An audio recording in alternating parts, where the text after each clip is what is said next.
Alright, what's going on everybody? So this is Kingdom Hearts 2 FM. We're going to be doing an any percent run on beginner. So with any percent, we're basically just beating the game with the bare minimum requirements. So there's a couple worlds that you'll see that'll say that we can go to, but we're not going to actually go visit those because they're not part of the requirements. But without further ado, let's get this thing underway in 3, 2, 1. Go. So at the very beginning, we got a few cutscenes that we can immediately skip on through. It's gonna be a bit of text matching and a lot of really early cutscene skips. Unlike 1FM on the PS4, it's kind of go from the start instead of kind of getting like a 3.5 minute moment to kind of just hang out before everything's just all go. But in 2FM, it's pretty much go from the start for like the first 25 minutes or so before we kind of get like our first little break with the dummy mission. And so with this right here with Cypher, we're going to set up a manipulation. So we're going to clank off of him, do one full ground combo, do 2 empty hits, 1 hit, and a full combo from there. And what that does is it sets up the manipulation for the first dust that we're going to see so that he reacts the way that we want him to react. Particularly if you've done the manipulation right, after you do a full air combo, add him at the very start, he's going to curl up and start walking backwards in the air, and we're just going to do a bunch of air combos until it goes to the cutscene where we get the Keyblade. 1, 2, 3, 2, 3, 1. Sometimes if you're lucky enough, you can get a full air combo without clanking off of him, but if you clank off of him, just kind of give it a moment before going into attack mode. Otherwise, you'll clank straight off of him, and oddly enough, that will affect the RNG with how the second dust that we'll see a little bit later and how he reacts.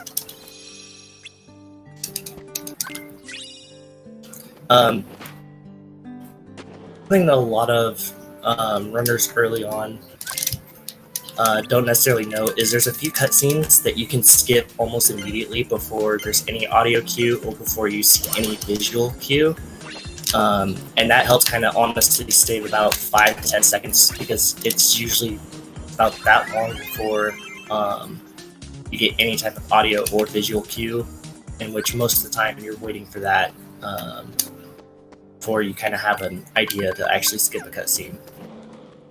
And with that little menu that I did there, we're turning off the animation summon. And the reason for that is we use summons quite a bit in this game, and the summon animations are pretty long, so if we had to sit through every single time that we did a new summon animation, it would add up in time pretty quickly. So we turn those off so that way we don't have to see any of the cool little animations. So the dust jumped away here, so we're just going to do a bunch of combos.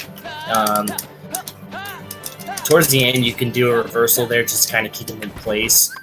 But he'll react one of 2 ways. Normally, he'll either jump away or he'll just kind of dance around at the very start. And in this fight, we're just going to do 2 hits and a full combo. And basically, that's just how we're going to do this whole entire fight right here. Quite often, the dust that you attack, he'll usually react the same way every single time. But every now and then he'll try and dance around doing his little RC, which we use we use for a short term called reaction command. And if the dust is doing that and kind of like circling around a lot, it makes it really difficult to kind of cleanly get through all 3 dusts in a quick time.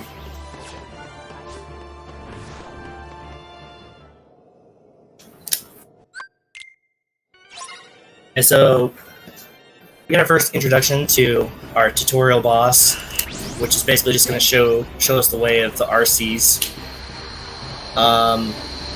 And so this first little segment here, we're just going to do a bunch of reaction commands, dealing some damage, and just kind of hanging out for a little bit. And the reason that we pop the potion there at the start before he takes us into the air like this is we don't. Most of the time, we don't really use potions in this run, but we especially don't want that potion on our person at the start. Because when it comes time for menuing, it just takes up space, and we usually are only carrying ethers on our body. So we don't want that potion to be there, so we just get rid of it. It says air combos are a lot faster than doing ground combos in this game. You're going to see us do air combos quite often, especially with this boss fight. We're going to get in 4 full air combos.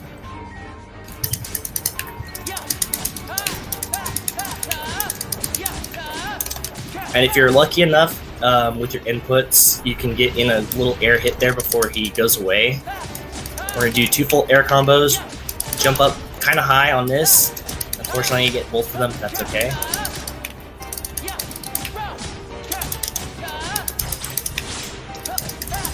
A really good fight there. Ideally, you want to knock both of those little enemies away. They're called creepers, because what they'll do when they get knocked back is they'll go into a sword form and they'll come crashing down into the ground. And if you're anywhere near the Twilight Thorn's head, at that point doing a combo, you'll either clank off of the creeper, or you'll get hit. And then at that point, the Twilight Thorn's doing his little vine attack, and you'll get sent flying backwards. And it kind of makes it really hard to recover from there. So, struggles. On beginner mode, they're the most annoying thing because, unlike crit, we don't get draw at the very start. So we have to be really careful with orb placement. We don't have a finishing plus, so we're not able to quickly take away all the orbs as fast. That's fine. Hainer is very well known for being kind of reset central, because he likes to do his own little thing every now and then, where he can either just run around the map at the very start, which eats up like 5 seconds right away without even having done anything, or he'll just be stupid in general. Vivi is also one of the toughest ones to deal with because he's so small, and if Vivi breaks out, it's very, very difficult to recover in this fight. And so the way that we approach it, we do 2 full ground combos. After the second ground combo, he'll retaliate, and we do two ground empty hits, a full combo, and then a hit. Typically, you can got hit there. Typically, you can get away with just walking away, but I have never really felt comfortable with that, so I do a little air hit there and quickly mashed out guard. And with the dust there, we're just doing two air hits. That's more like it.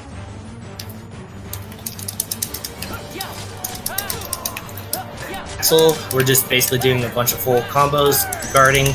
There is a way to just walk away after the 3rd air combo there, but I don't trust myself enough to do that, so I just safely use guard there. Then you want to wait like a split second before attacking him, because he has hidden hyper armor, so he won't really stagger immediately, and he'll even though you did a full combo on him, he'll still be in normal attack mode. And with this fight, we're going to lose this intentionally because Setzer gives us an item which gives us a strength boost called Metal. And if we were to win this fight, he would give us a champion's belt, which doesn't do anything for us. It helps with defense, but it's only by way of elementals. It's not any actual defense points, so it's very useless to us on a beginner.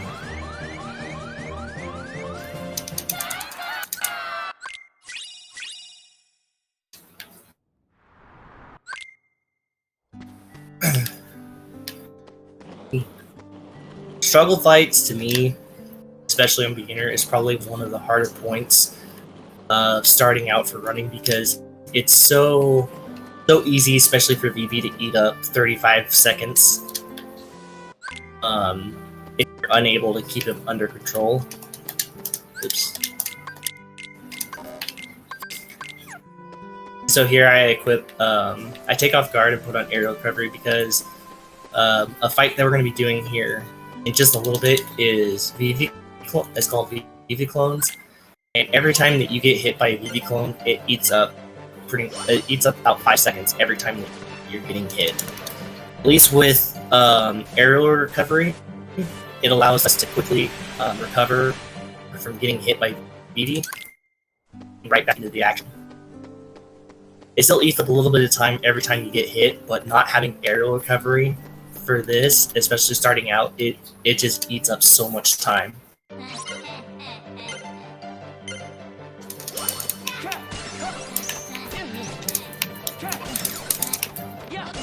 And the important thing with VV clones is it's all about positioning. So if you don't feel like you're going to get a clean movement with VV in some spots, it's just better to kind of go off into a different area for attacking. That was pretty clean. Auto target kind of takes over a little bit, so even if you're right next to another VV clone, it still registers you as being targeted on the other one that's gone away.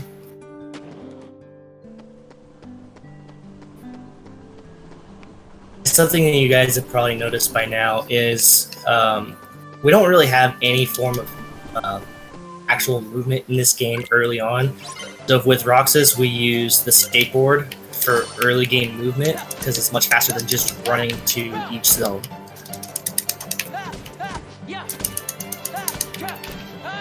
Gonna have to change that. That's alright. Still a good fight. I was really surprised there too, Thar. I was expecting, especially that last one, to go into an attack, so that's why I was very hesitant there for a moment.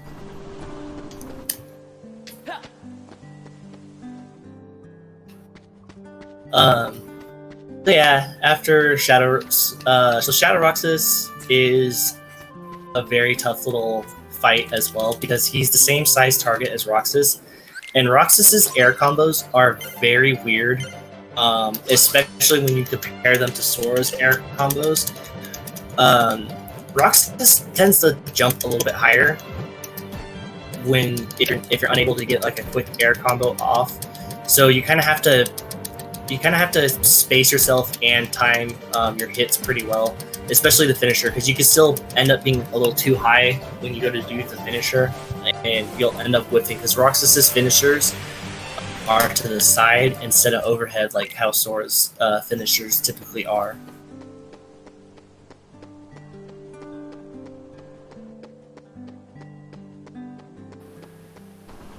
And so, reaching the end of our first segment here with Roxas, we've got a couple more fights to go.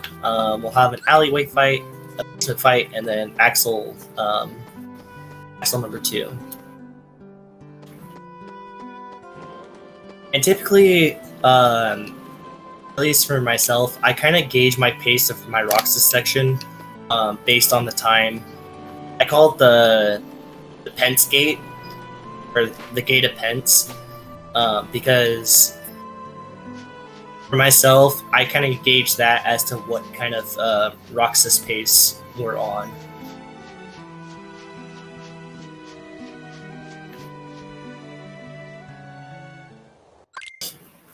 And so this next fight coming up, the Dusks are now stronger, so we have to change our approach a bit.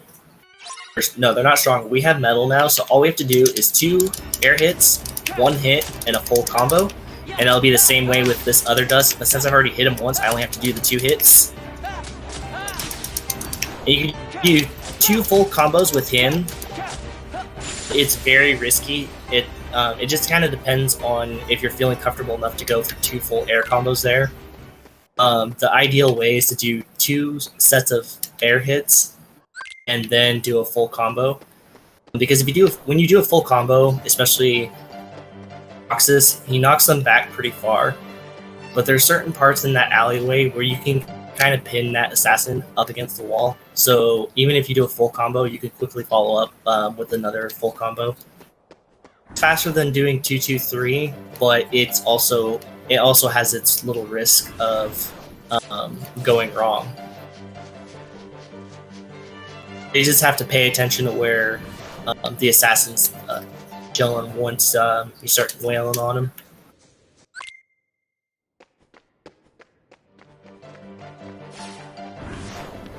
So now we're on our way to go see Naminé for a brief moment. We'll actually get to see her because we're going to skip the scene, of course. But we need Naminé's sketch in order to progress through the rest of the section, as we use her sketch to reveal the secret message in order to access underground. It's kind of weird. Excuse me, sorry guys. So this basic fight, the way I typically do it here is I do 2 hits on him, do a reversal. We're just gonna do 2 air or ground hits without doing a finisher. Let them all kind of circle up. And after a little bit, we'll start doing full combos because they're ready to get killed. After you've killed 3 dusts, the assassins will spawn in. Oh, we're not gonna get to him in time. That's fine. He should pop up. Yeah. And since we have metal, we only have to do 1 hit and a full combo.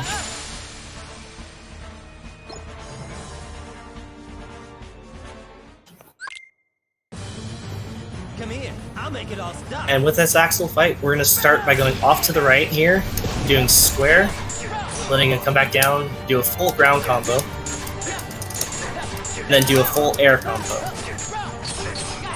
We're going to do his RC here. We come down. I like to do 1 little hit here and then follow up with a full combo because sometimes his health doesn't quite get to where you need it to be in order to be able to kill him in the air. So I like to do a little air ground hit there just to kind of make sure we get to the HP. And that's basically the end of Roxas's section. So here in just a moment, Sora's going to be taking over, and we're going to be back to boys here in just a moment. But first,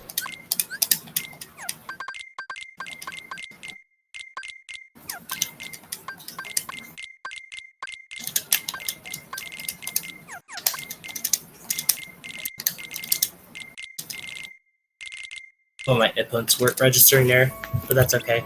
So there's a couple ways you can go about that menu. Depending on the strats that you use later on in the route, you can either leave Goofy's potions on, or you can take them. The reason that I take them is because the route that I use requires XP boosting in OC, which we'll see a little bit later on. And in order for me to be able to properly XP boost, I need Goofy to not have any potions. So I take them off, which I later also use for selling money for Ebers. And now this fight here is just time/hit fight. You can also death abuse, but on beginner, it takes too long. And we also want the precious XP anyway that comes with it. And so with the dust, we're just going to keep doing a bunch of 1-2s the whole way. Unfortunately, Donald and Goofy can affect how this fight goes because they can go really well in killing and dealing damage to the dust and creepers, because their hits don't count towards the fight. It's all based on the amount of hits done by Sora. The fight is also timed, but I'm not sure how long the fight usually is. And once we hit level 6, which will be coming up in here just a moment, we're able to do a full combo.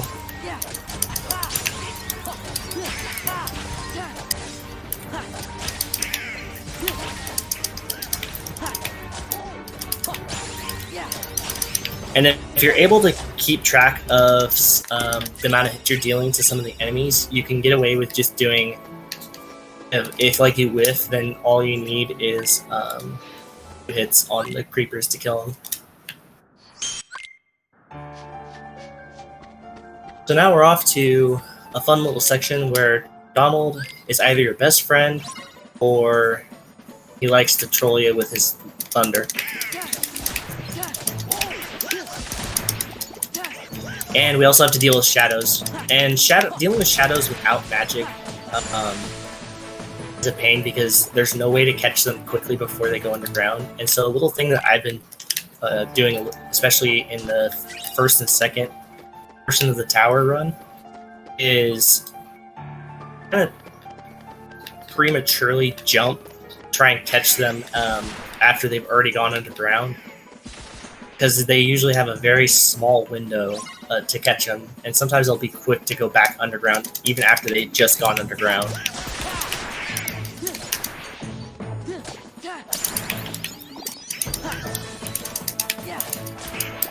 Kind of like that. That one had just barely come up, and he immediately went back underground.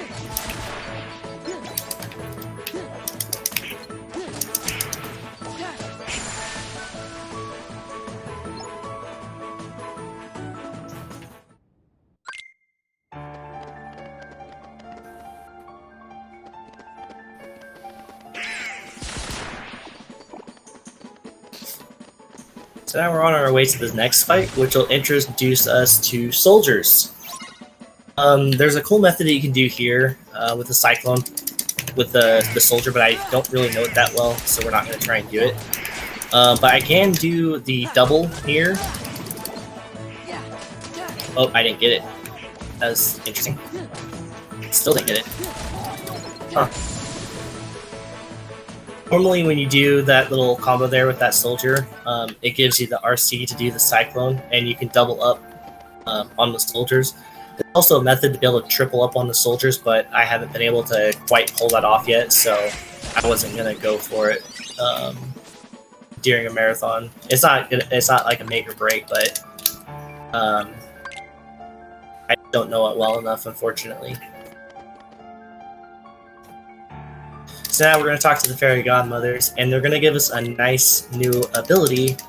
It's called Drive, and it's the first thing that they give us is Valor, which just allows us to wield 2 keyblades, which not only increases the amount of power we are able to hold, but Valor mode is a pretty cool little ability that we'll be using pretty often, not only for movement but also for quite a few fights.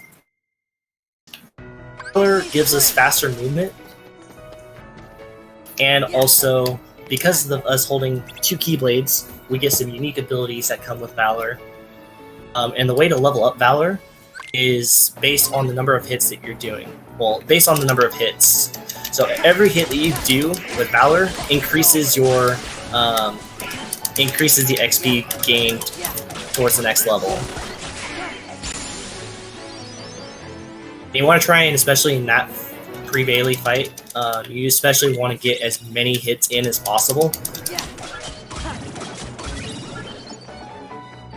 Because, so, there's a thing in Cage 2 especially, where there's a thing as being too fast. So that fight can go really, really fast, and you know that sounds really great on paper. But the problem is you weren't able to get enough hits in with the Valor, make it worthwhile going forward. Because we're gonna want to hit level 2 with that ability before the end of one of the areas that are coming up in the next world that we'll be visiting. In this fight, it is so much RNG. Leon is either your best friend or you despise him like no tomorrow. So there's going to be samurais that are going to be coming into this fight here in just a moment. And they're going to basically control how the rest of this fight goes. And when we use that little RC there, called Dual Stance, which I'm getting hit by all of it right now. It allows us to kill so many enemies in one fell swoop.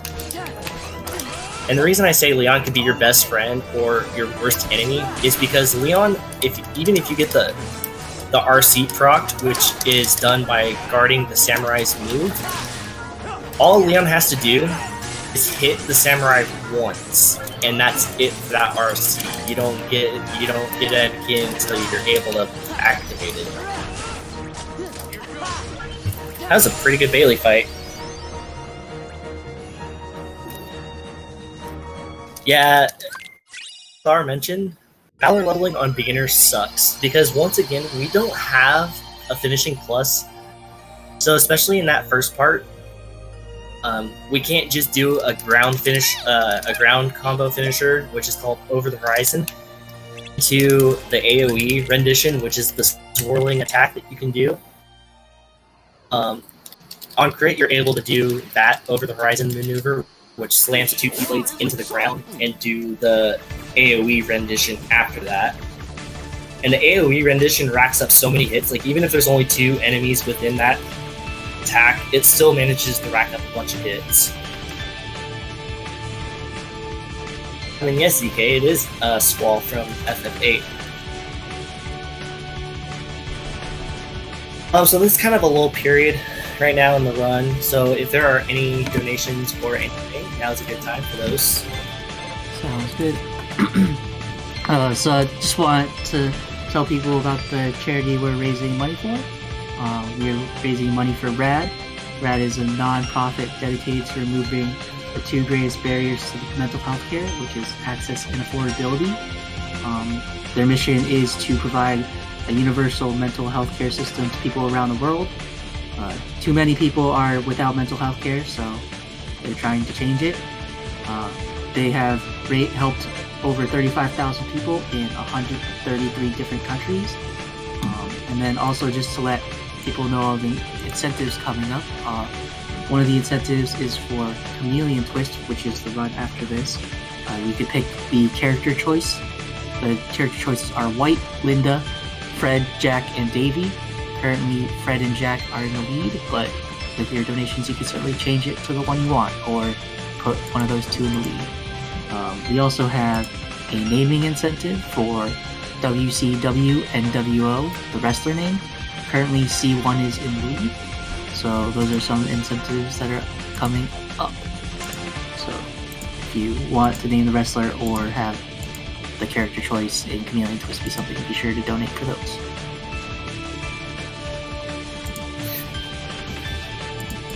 So with gummy missions here, it's our opportunity for most of the gummies to take a break, get a drink of water, go to the restroom, stretch. There's only 2 gummy missions that are especially dangerous, that you don't really want to take a break on because it's a very high risk of dying.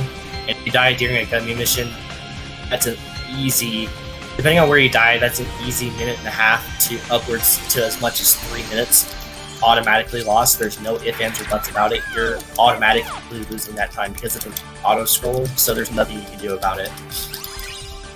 And the reason that we don't really try and go for a high score or anything right there is because the better you do in a gummy mission, it gives you extra rewards, which means that's more stuff that we got to go through in order to get moving on. And it only eats up a few seconds, but that quickly adds up.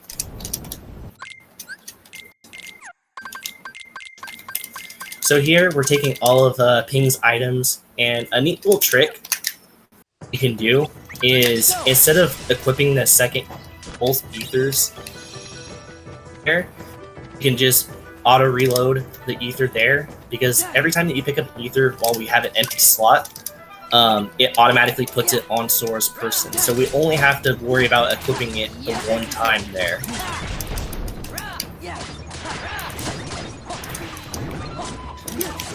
So here we're just trying to get through this as quickly as possible while racking up as many hits. If you're able to get off a good start with an AoE, you can rack up so many hits, and it's not happened often, but you can hit level 2 before the end of the pre-mission.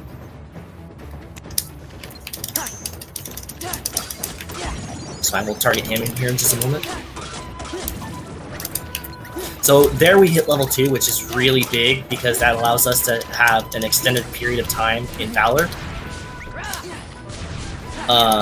Every time that you level up a form, it extends how long you're able to stay in that form. Eventually, when you hit certain levels along in those forms, you get the unique abilities that come with that form. And rather than doing a finisher there with the fires on the shadows, we just do 2 fires and just let it go, because we don't want to send the shadows flying. Oh, nice job, team.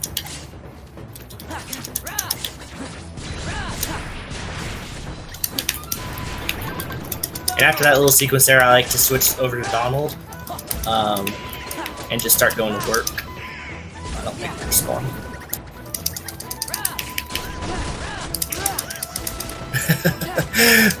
So weird, but it works. So once we hit level 10, the Nightwalkers now become able to be killed with just a full combo. And it also makes it to where the Assault Riders could be killed in 2 full air combos.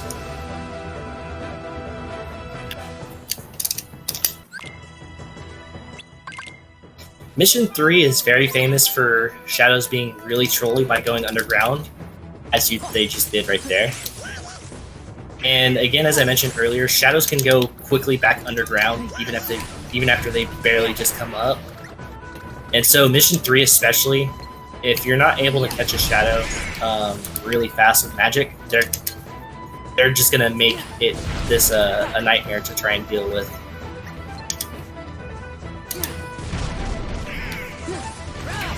So once the final shadow's down, we switch back to Goofy being in our party because we're gonna end this fight in Valor.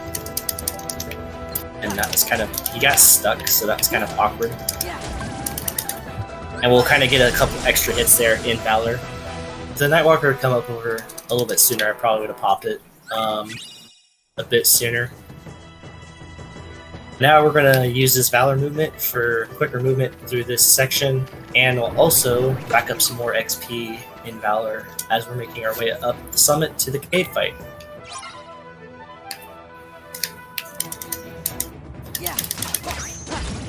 Oh, I got both. Nice. The opener was kind of scuffed there, so that wasn't a clean opening. What's that?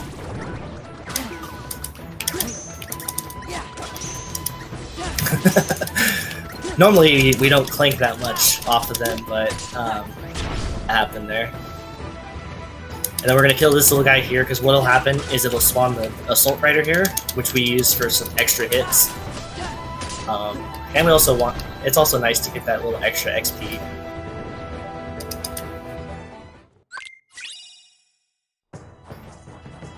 So the biggest thing with using Valor, and the reason that we want to be level 2 before the end of mission, or before the end of that mission, is because if you don't hit level 2 before you're done, and you're making your way up the summit climb, you will not make it in a timely manner without losing Valor.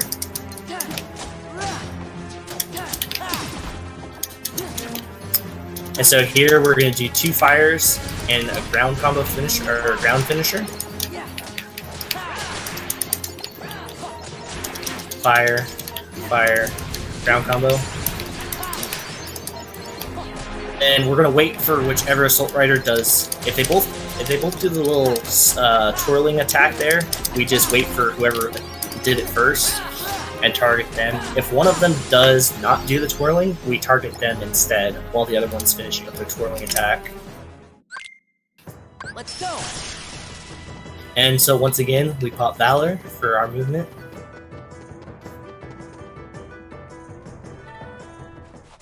Valor is our most used form in this run, especially for early game, because we have no other way of quicker movement until we get Wisdom form.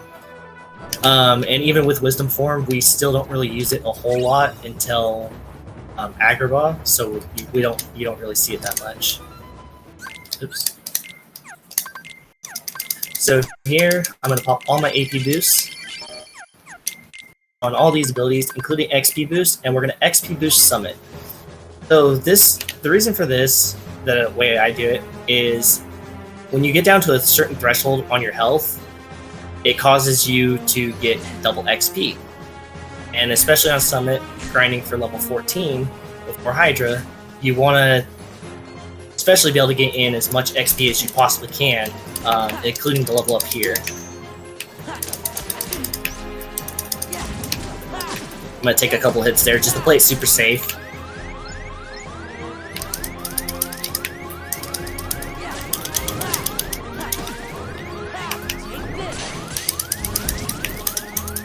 Unfortunately, when you do the bolt reversal, it doesn't count as the extra XP, so it kind of hurts you a little bit there.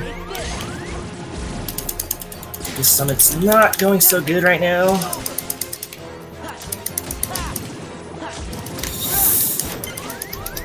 Oof. Okay, that was not a good Summit, unfortunately. But I have a backup that I use. It's going to make OC probably a little bit slower, but we'll make it work.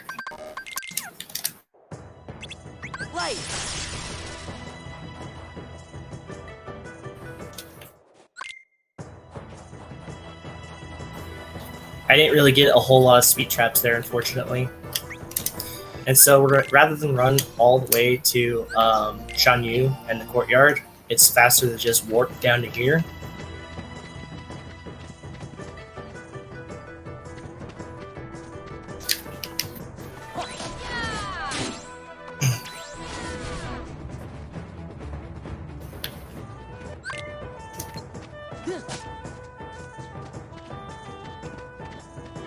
And you can use that little fireworks cart there for a little extra movement. And so here we're going to use Mulan's limit attack with Mushu.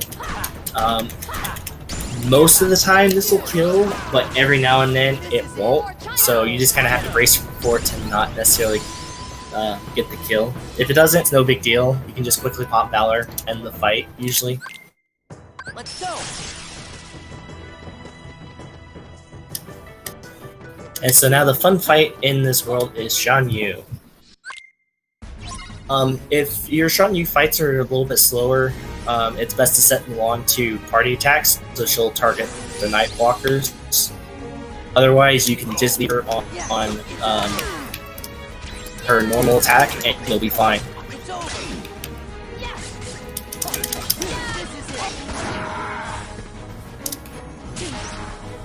And here we're even though we're in Valor form, as long as you do his Sora's little attack there, you can still get. I whiffed. Still a good fight though. But as long as you're not too far away or too close to Shan Yu, and you time when you're doing your X attack in Valor form, you can initiate the RC there.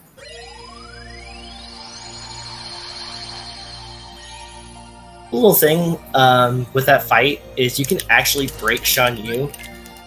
So if you're in normal form for Sora, and you do the guard into the RC and accidentally activate one's limit at the same time, it actually breaks Shan Yu and he doesn't do anything the remainder of the fight. In a speedrunning sense, it's not ideal because you don't want that to happen, because you don't want Mulan's limit because it doesn't really do that much damage to begin with. But it's just cool to see Shan Yu be completely broken, not doing a single thing, just standing there for free kill.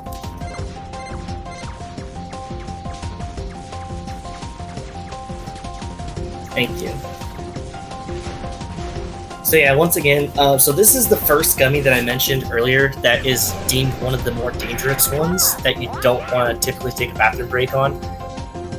You can take a quick bathroom break, but if you're going to do so, it's best to do it at the very, very start and be quick about it.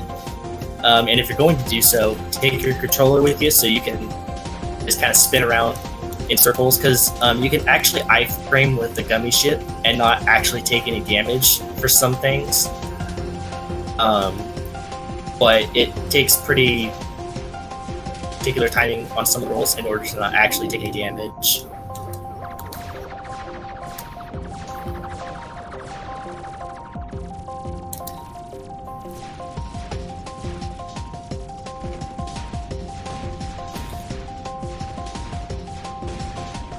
So the world that we're going to is Olympus Coliseum, or OC for short. This world, honestly, if you're a beginner, it's still not a fun world because it's so heavy RNG based the moment that you step foot in there. You can have a good Hades escape and good Cerberus fight, and then the second half of OC can just absolutely troll you with water builds, and even Hydra could especially troll you. So even if you start off good, it doesn't necessarily mean that your world's going to end up being good, unfortunately.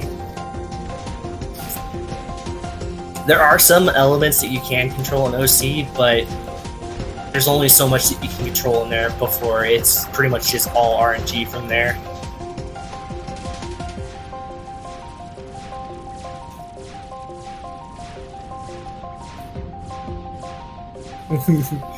Yeah, as Thar mentioned, you're officially a runner, but you died in a gummy mission. When I first started running, I died to this gummy mission twice in the same run.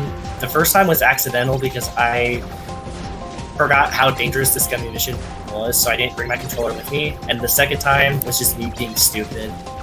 So I had a nice, like, almost 10 minutes worth of time save just because of gummy ships, just because of the gummy ship alone.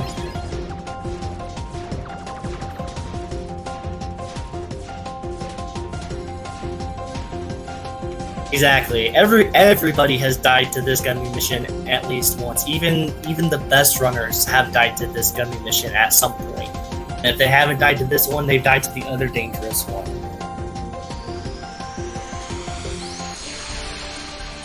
But even the best in the world aren't entirely safe from the gummy missions.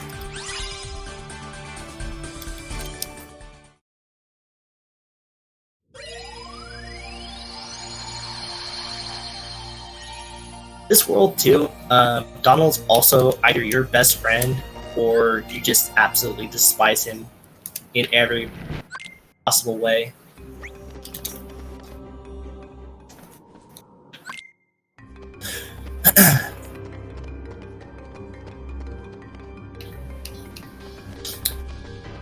So we're gonna kill the dogs here to make up for XP, and also normally I do this anyway, because the extra XP is very nice along with the extra money. I think what I'm gonna do as a small backup, just to kind of help myself a little bit towards 14, is I'm gonna kill the Lancer towards the end of this little transition room. And we that Lancer there, we actually damage boost because they actually send you quite a bit of ways.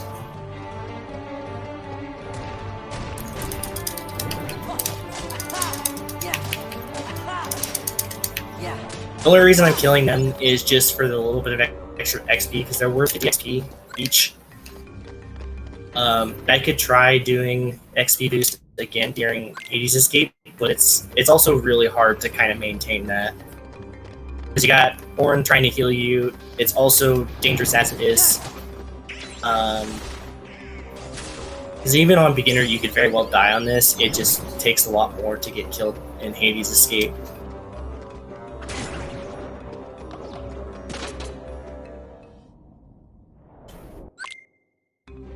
I think what I'll do is later on I'll set Donald to sword attack just to be super safe.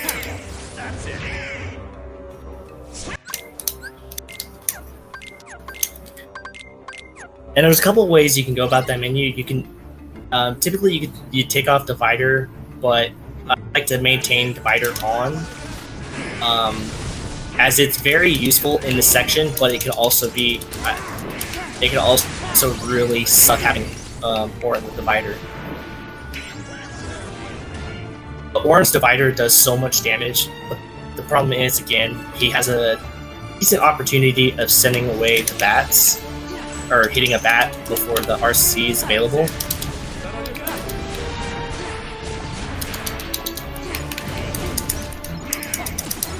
Nice.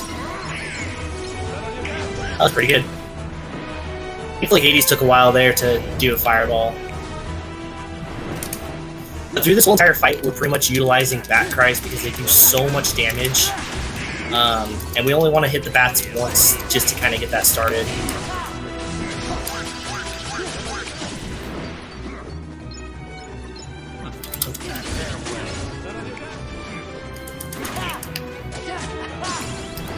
Oh, that's not what I wanted. I think the bat died, so we're just going to keep going.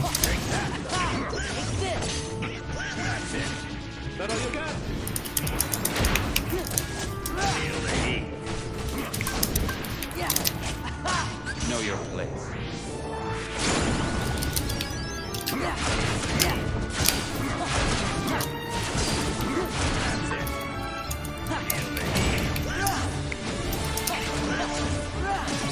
Not bad. Not too bad.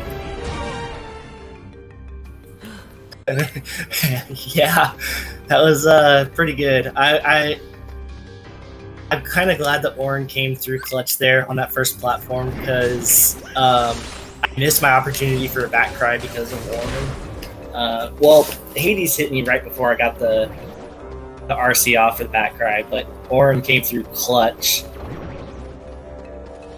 It was around the 8-minute mark there for Hades' escape.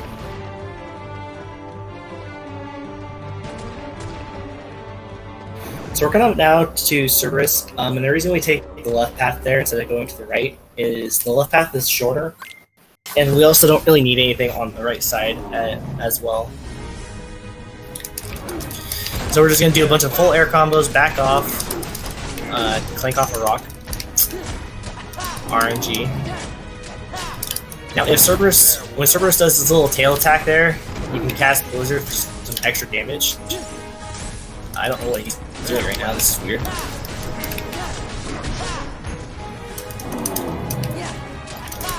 As soon as he starts bowing like that, we're going to go into Orin's Bushido and do a bunch of damage. Now, if Cerberus is by the stairs, you will not do any damage with his RC, with his Bushido.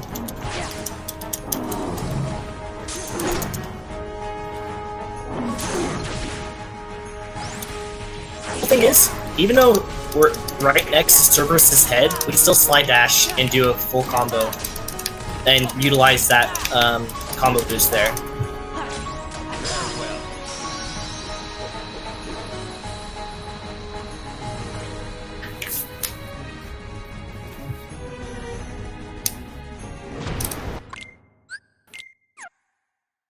We're doing pretty solid on money. So, a key thing to watch out for is your money count. It's not necessarily too big of a deal coming through this point. I just kind of like to keep track just to know roughly where I'm at towards the end of OC. But we want our target money is 640, and the reason for that is there's a couple items later on that we're going to be purchasing, which gives us a strength boost and also AP.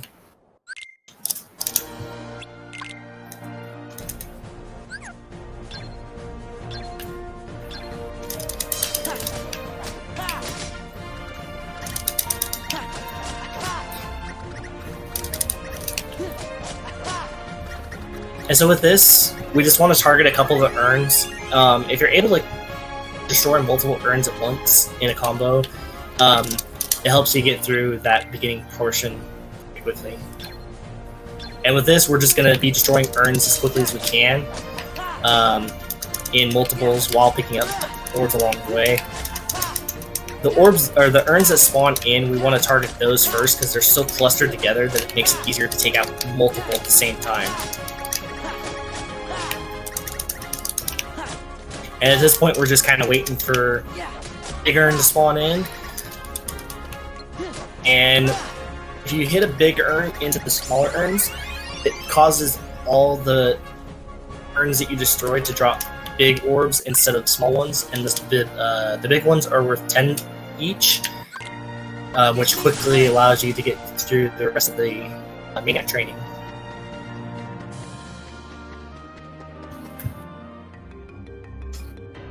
So, only strength boost of the game that we actually pick up is that chest right there, which gives us a +1 in our strength category when we do use it.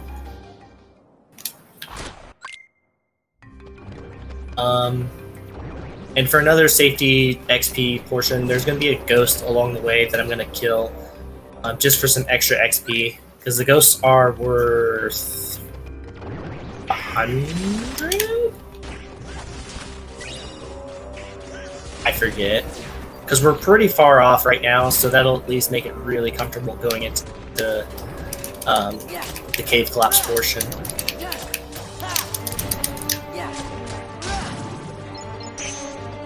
I'm still going to set Donald to a Sora attack, so that way there's no possible way of Donald screwing it up.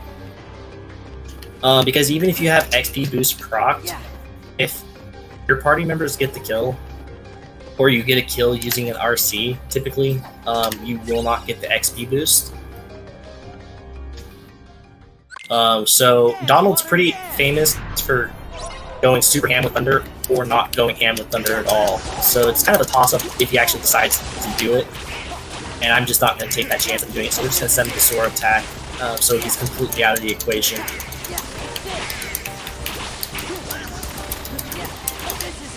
This fight here, there's a nice little method you can use for like target locking, but I haven't quite messed around with it enough to kind of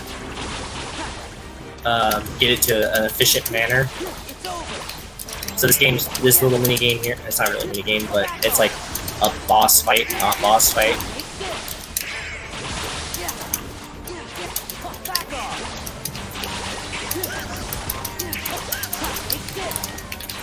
And a good time is normally around 40 seconds or more left on the clock. So that was kind of an okay waterflow series. And with that Olympus Stone that we just got, it now allows us to use our dry forms and summons if we had them. But we're not going to use the dry form just yet. We're going to pick up this AP over here. And we're going to take off guard, throw on aerial dive, and put on XP boost again. And for Donald's sake, so we can make sure we get as much XP as possible, we're going to set him to Sora attack. And when he's on Sora attack, Donald just idles. He doesn't do anything. He just supports. Goofy's not strong enough typically to be able to kill the bats, so he's kind of a non-factor in this. And so the XP that we're at now, we're able to kill these bats for 34 XP apiece, which gives us extremely comfortable for this next part.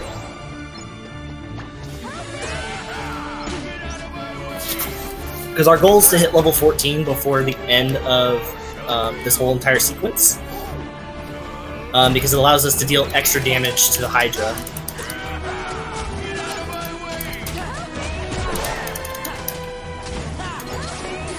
So we're only 12 XP away now, and that's perfectly safe. The Drive Explosion and potential back cry that we'll get at the very start will allow us to be able to get to level 14.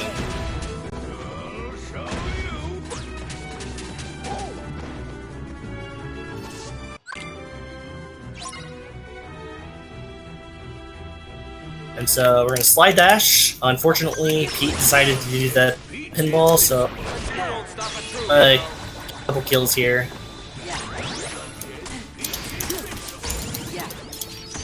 And now we're going to go to work. We're not going to do full combos, we're just going to do enough hits there. I didn't mean to do that, but that works. So if you do a couple air hits there without doing a finisher, it allows you to quickly go straight back into another little air combo. And unfortunately, because Pete pinballed at the very start, we couldn't get a really strong... we couldn't get a really strong start to that fight. Because sometimes he will throw his bomb, or he'll immediately pinball. And the reason for the Valor here is it allows me to deal extra damage, but because I didn't have like a super high amount of Valor left, I couldn't get as many hits, but it allows you to deal extra damage and also not have to release any ethers. So for everybody's favorite part now, we're going to ignore Phil. We're level 14, so it only takes 2 full air combos to take down these Hydra heads, and so we don't need the urns.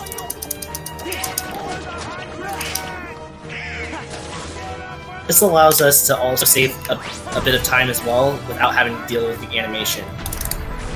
We're going to go into a Trinity, fall for a little bit, Ultima, straight into the finisher.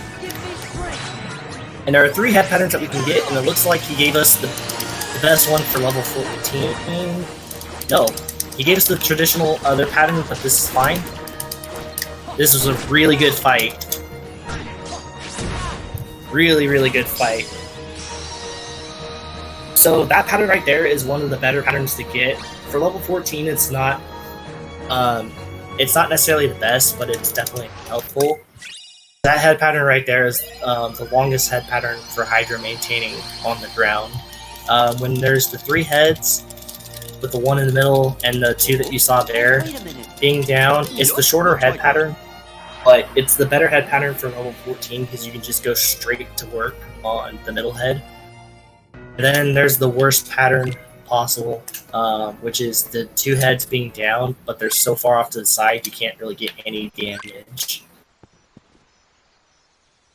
And so now we get to go visit Winnie the Pooh for a brief moment. We're going to Hero's Crest that we just got. It's a nice little Keyblade that increases damage on air combo finishers. So it comes in handy big time for when we're dealing air combos. And so targeting those 2 soldiers there with fire immediately will typically give you the RC to do a Cyclone, and if you kill all 3, Donald's usually done enough work off to the side that you can go straight into Trinity. You're not going to hit anything with the Trinity, you're just going to aim it against the wall and hit nothing. Because Trinity's power is based off the number of hits you do, so if you hit nothing, it doesn't rack up a bunch of hits, and it just immediately goes straight to the finisher. Another good time for a quick break or any donations. Yep. So just gonna plug the charity again. We are raising money for RAD. RAD is a non-profit organization trying to get people to help cover costs for mental health care for people around the world. Because a lot of people can't afford mental health care, so they are trying to change that. And just to jog everyone's memory about the incentives we have coming, the next run, Chameleon Twist, still pick the character choice. Fred and Jack are still in the lead. They are tied, so maybe we should break the tie. Tying is not something we want to see. And also, we have still the wrestler name incentive for WCW/NWO. C1 is still in the lead, so if you want to either make C1 even more lead or get a different wrestler name you want to see in the run, you can donate to that incentive. So, yeah, that's what we have right now.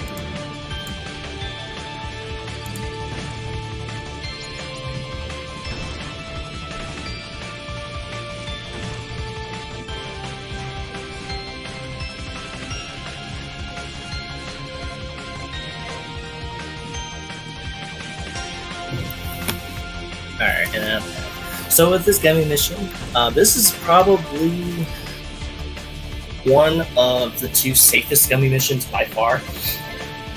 As long as you're not AFK for too long, you can pretty much just coast through this whole thing without any worries.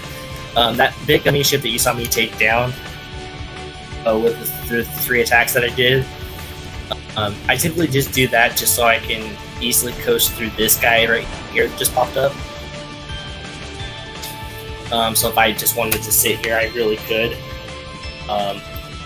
Otherwise, if you ignored that other gummy ship back there, then you kind of have to pay attention a little bit during this.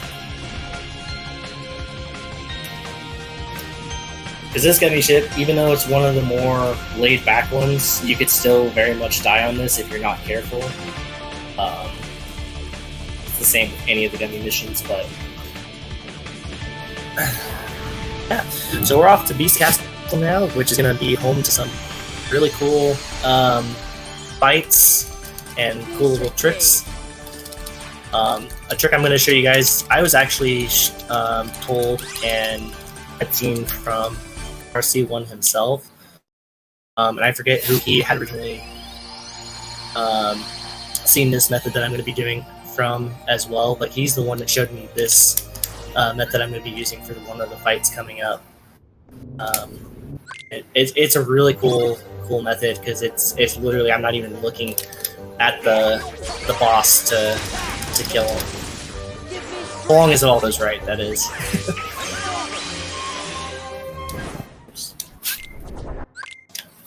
Let's go. So we're on our way to go talk to Belle. Belle's gonna go tell us that some of her friends have been locked up because Beast is angry. He's very, very angry. Not the same Beast that we knew from back in Hall of Bastion in KH1, but he's very angry. He's on a temper tantrum right now. His organization is trying to turn him into a Heartless and everything, and he's just not a happy boy. So this little mini game here with the wardrobe, no matter how fast you mash, it will always take 3 times of doing the push. I think even on PC that we're aware of, it's not still possible to do a 2-cycle with her. So even if you're like right on the edge and think you're gonna 2-cycle, it's gonna be a 3-cycle. So this right here, there's multiple different strats depending on the level.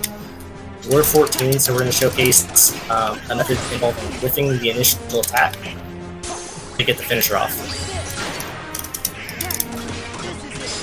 And the reason that we are whiffing intentionally is because we're level 14, so we have a strength boost.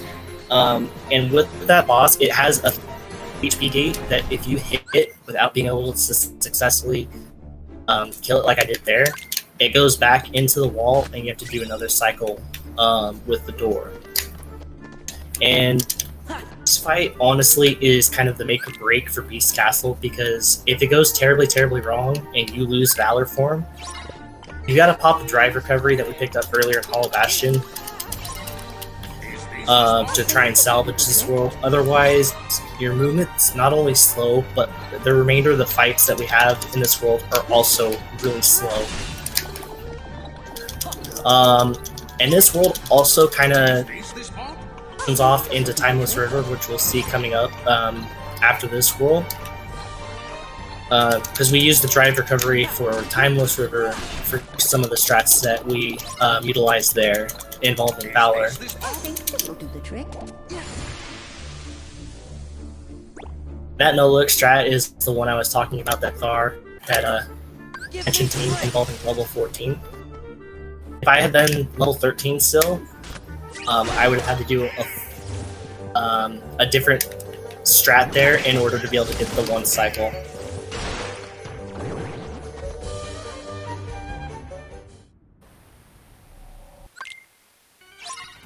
And so with Beast here, he's super angry, so Cogsworth's gonna make him wake up for a moment, and we're just gonna wail on him. If you are not level 14, by the time you get to this fight, a full combo in the air will not work. Beast will pretty much have 1 HP left, and you'll just have to do a quick hit, which is no big deal, but you just want to be able to get the full kill.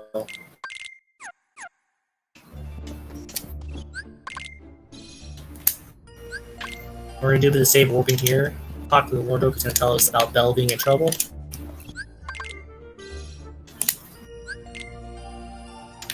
Go into Valor once again.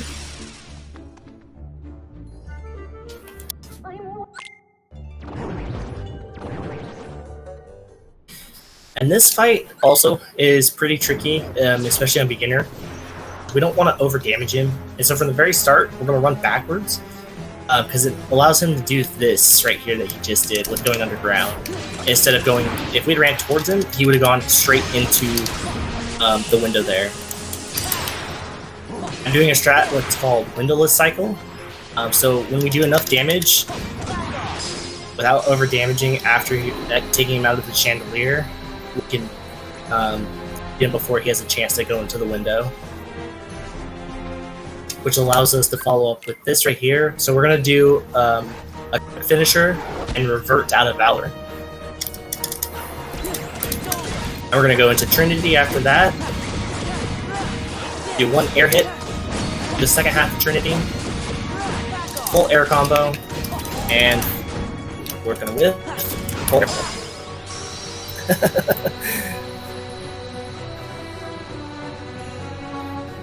As Zoldelix said, windowless is not as easy as it looks because you cannot over damage. You just full on cannot over damage Shadow Possessor there. So what you want to do normally is do 2x attacks in the air, go up into the chandelier, do the full combo to get him out of the chandelier, do one hit into the finisher, so X square, which will send him off to the side and give you enough time to position yourself to do square square. As long as you time where he's at that point, you can get the kill as you saw there. So now we're just kind of bum rushing ourselves to Minnie, who is in trouble at the castle.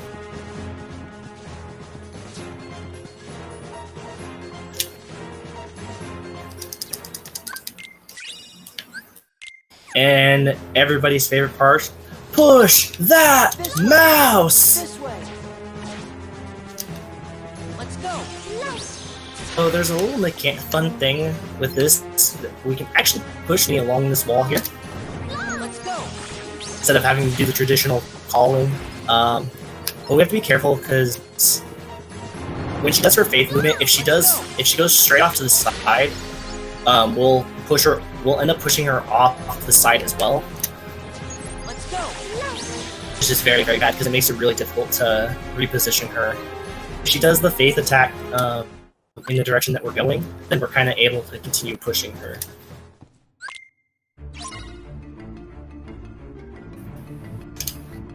Let's go. And so with this part, we're now having to do the call over because we have nothing to actually help push her. So we're just gonna kind of go through this along this side here for myself because we're good on money, so we don't really have to worry about money. This way. But any little bit of extra XP that we get along the way is great because that's less XP that we'll have later on to deal with when we're doing some of our XP grinding. Let's go. And you can only go. Oh, I got hit there.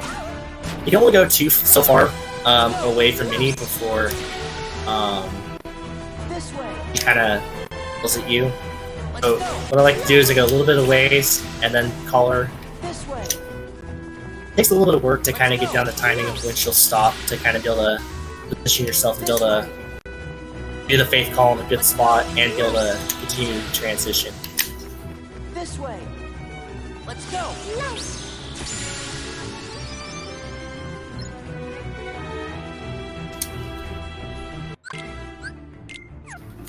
So we're going to go back to Hollow Bastion for a quick moment to talk to Merlin, who's going to show us the way to be able to get to Timeless River, and also tell us to not screw with stuff. AKA Donald, don't mess with anything in the past. Okay, so now we're by our first items of the game. 2 Tourmaline Rings, which again gives us 2 AP boosts and a Strength.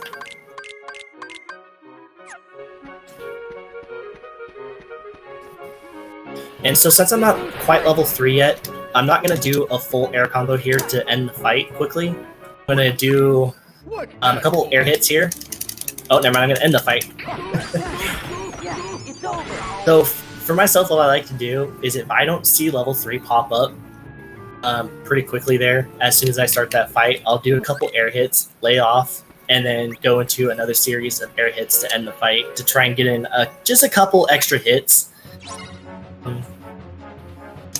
Because I really like to have level 3 Valor at that point. So now we get our first look at summons with Chicken Little. I'm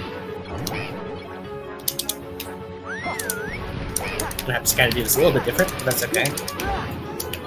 So Chicken has a nice little ability on his own where he whistles, and it's like a magnet.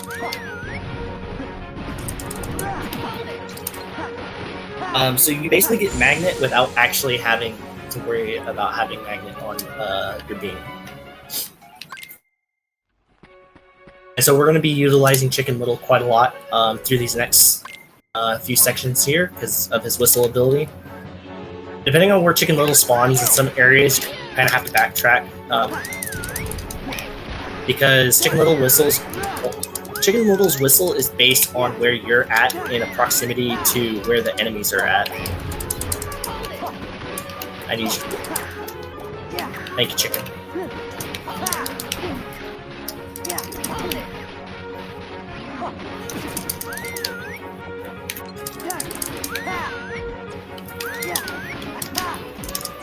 Oh. So we didn't get the... I didn't get the thunder because Chicken kind of whistled them back in and also did some weird stuff there.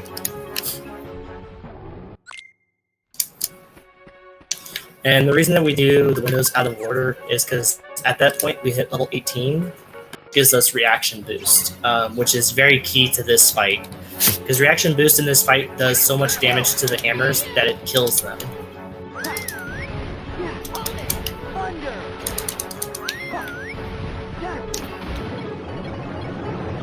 And we want to position ourselves kind of close to the middle of the crane.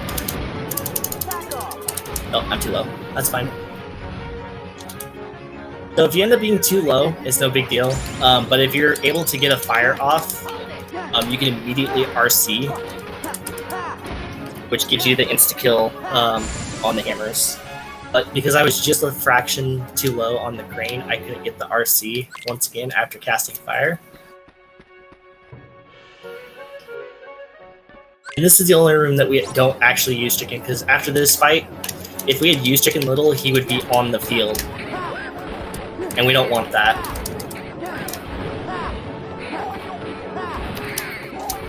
Oh, didn't mean to do that. So normally, we aim Major Drive away from the wall, because it's similar to what we did in Hollow Bastion. Is we're aiming it away for empty hits to get the finisher to come out immediately. Right. And so now we'll pop the drive recovery, because after boat fight, but if we have enough drive, we'll make it to Final Pete, start the fight in Valor, and then we'll pop Valor again and continue to do square square, pretty much the whole fight.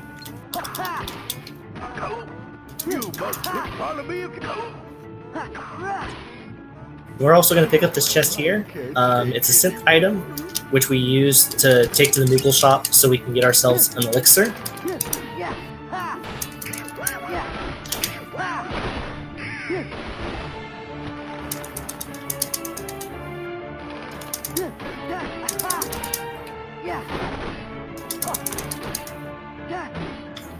Boat fight. That crane cooperated there.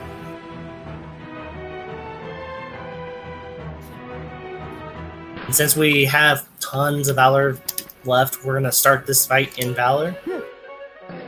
Do square square to open. We're going to go back into Valor. And basically, this is all we're doing the rest of the fight.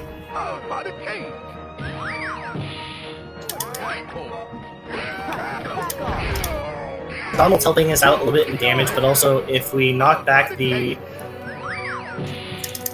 little thing there, it allows us to...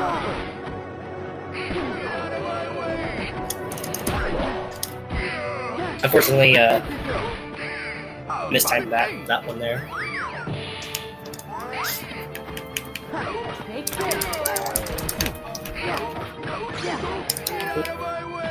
Oh, really mistiming. It's alright. So we're gonna use 2 blizzards here. And RC to win. This world can go pretty well, especially if Chicken Little cooperates in most of the windows. But it can also go kind of poorly as well if Chicken Little doesn't quite cooperate. Still a pretty good world though. Nonetheless there. So now we get the easiest gummy mission of our run. This is literally one that we can pretty much set our controller down, step away for a moment, and do nothing for a while.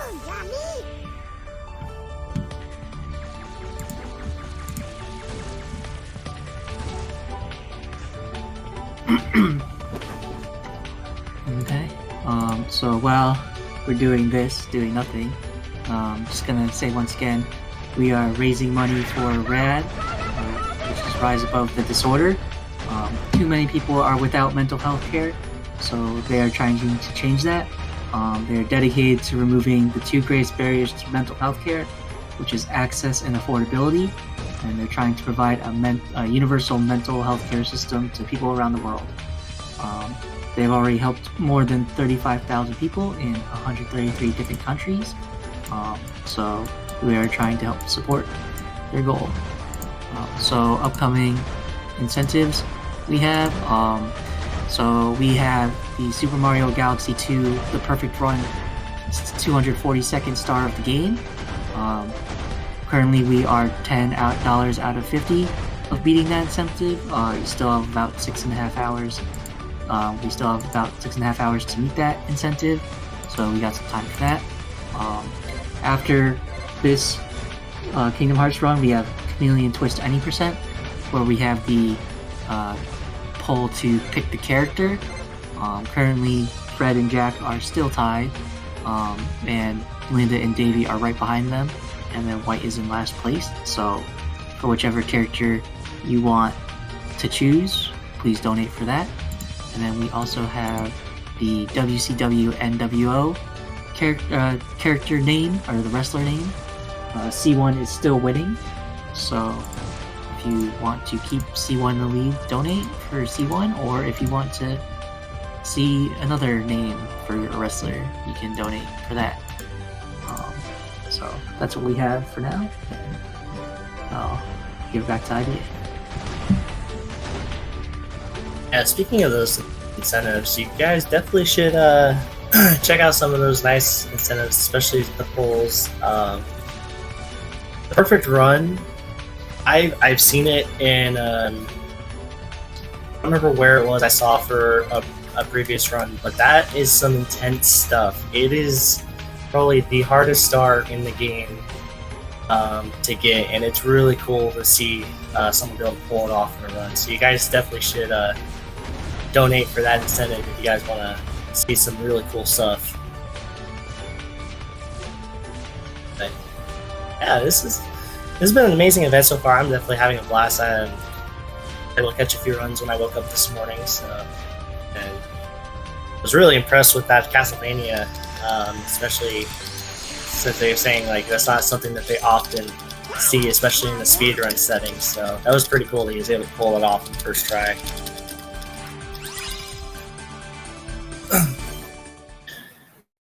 But we're on our way to Port Royal now, so we get a mix of real animation with animation.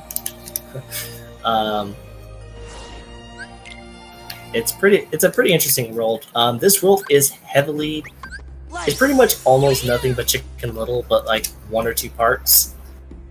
This right here is just based on hits, since we can't damage the pirates just yet. But once they're revealed to their true forms, the Keyblade allows us to actually damage them. We're going to do 2 blizzards and a thunder, and then follow up with a blizzard.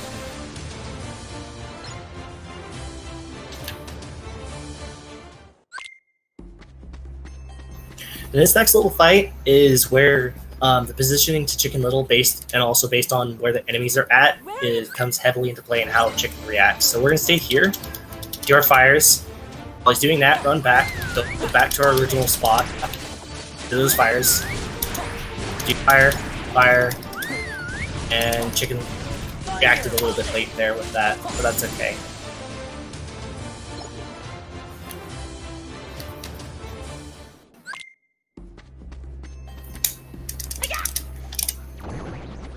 So, summon gauges for leveling is based off the amount of summon gauges that we beat up.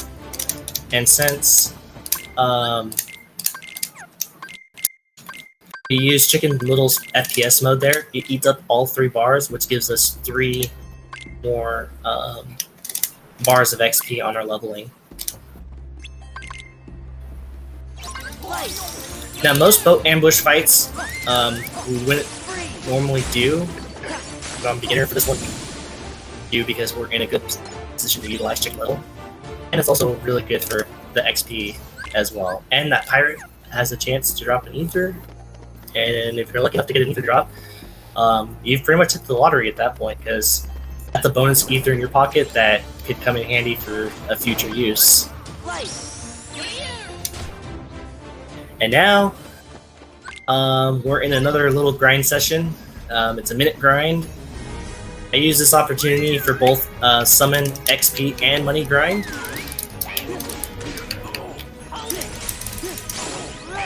And we're basically just going to keep utilizing Chicken Little through this whole entire fight, so if you guys have earbuds on and you don't like whistling, you might want to turn it down for a little bit.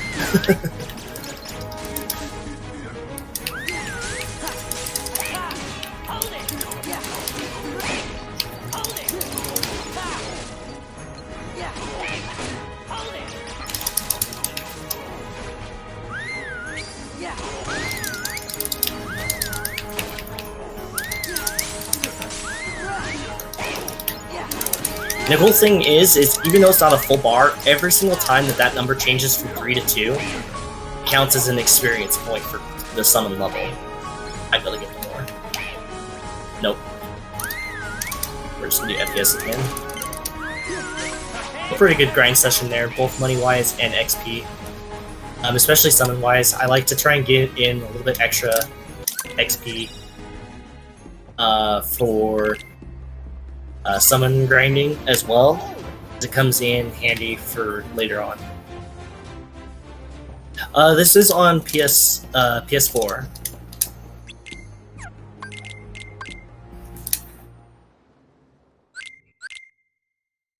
And so once again, we're going to be using Chicken Little here.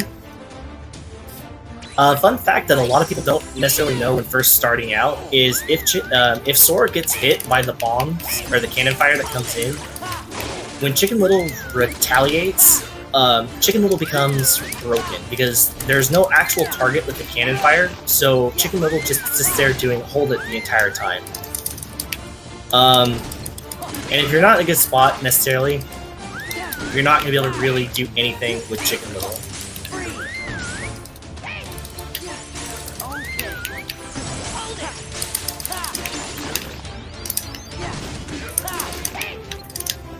There are some times, however, that Chicken Little can come in handy with that, but that's only if he's in like a prime position for doing his hold it. Otherwise, Chicken Little's basically useless to the rest of the section.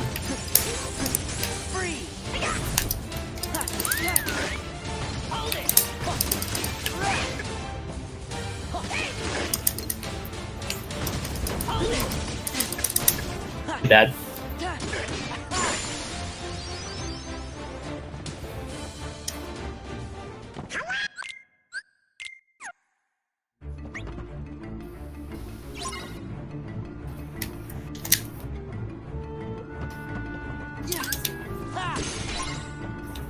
Here's just a simple little barrel activity. We pop Valor after we hit the first 3 barrels there.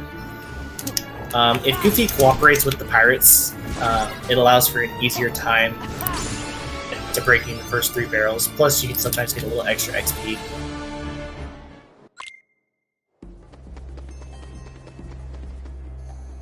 And probably the trickiest part is coming up. So with the route that I use, I have to get this AP chest here. And that first pirate right there does an RC called back shuffle, which if you position yourself too close to him, when trying to open the chest, you'll do the RC instead of opening the chest. And that just eats up a few seconds until you're able to deal with the RC.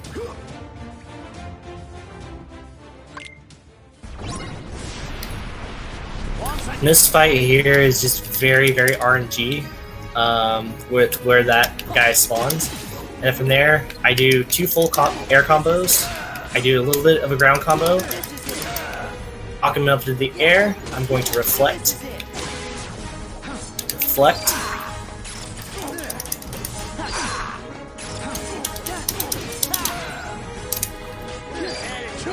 Don't you go into the shadow. Okay, we're good.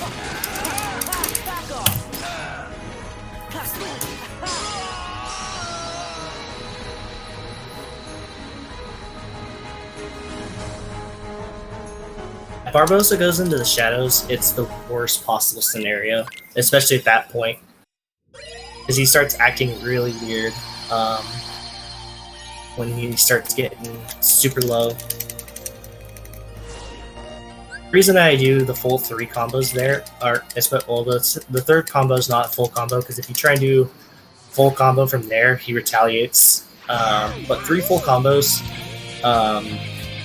causes him to retaliate, and so I like to reflect after he lands for the third combo, and then just follow up with a second reflect. Usually I'll blizzard, but I was feeling risky, and it paid off. But this is now this is probably the most dangerous gummy mission by far, especially for new runners, because we want to minimize how much damage we take throughout this whole portion. And the reason for that is the mini gummy boss that we fight through this can kill you very quickly if you're either low on HP or not careful with your positioning.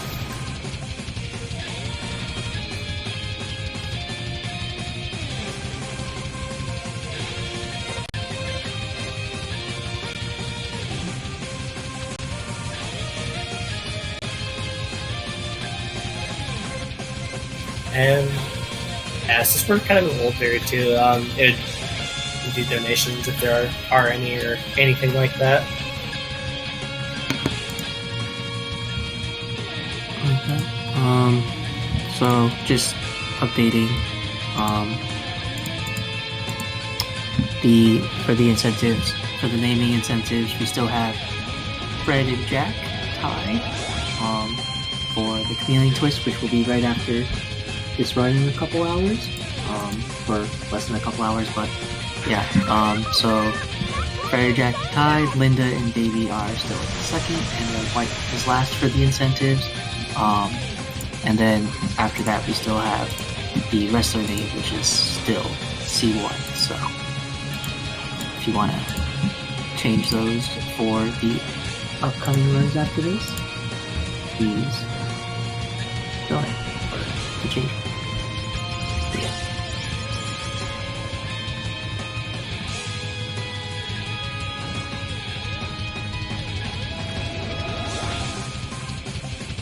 No, we have one more bathroom break after this, Albie. Gummy route to Halloween Town. I took my controller with me.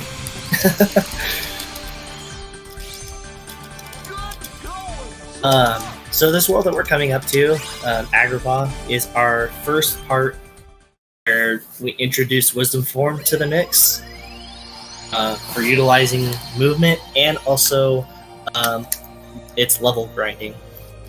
And the way to level up Wisdom Form is done through the every Heartless that you kill is an XP point. But right now we're gonna Death Abuse. Yeah. And so the reason that we took off Cure from Donald is so Donald can't cure us during this part. Also, so Goofy can't use any potions at this point. And we got 3 wind-ups in a row. This is a very bad section. Because this little guy over here keeps hitting me, so I keep getting eye-framed.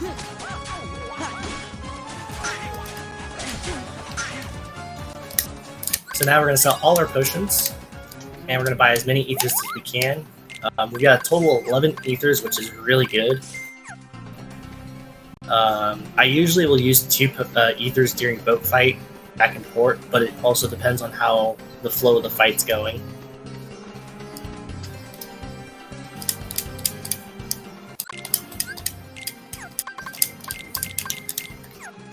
And there I took all of Aladdin stuff for future use with the potions. And set him to sword attack because we don't really need Aladdin doing anything during this world. Aladdin's just there to support. And now is where we begin our wisdom form grinding. So there's a few spots starting out that you can utilize for your XP grinding for wisdom form.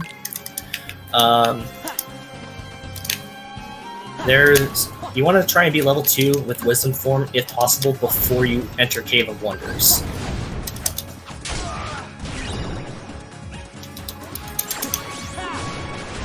I'm going to use one more here. Yeah. I don't go that deep, but because of the Fat Bandit being there, I wasn't really sure how many I had actually been able to get. We're going to jump, do a reflect, Give me strength. and follow up with a bunch of RCs until we hit level 2. In the event that I don't hit level 2, I just go off to this little side back to that right there, and I'll utilize the little lava balls there.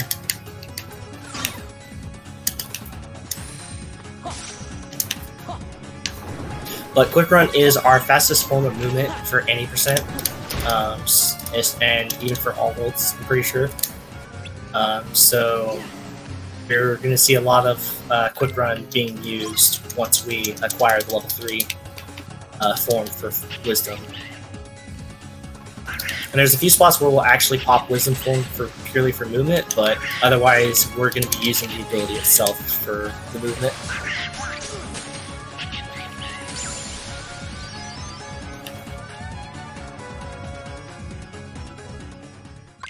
Small walk of shame.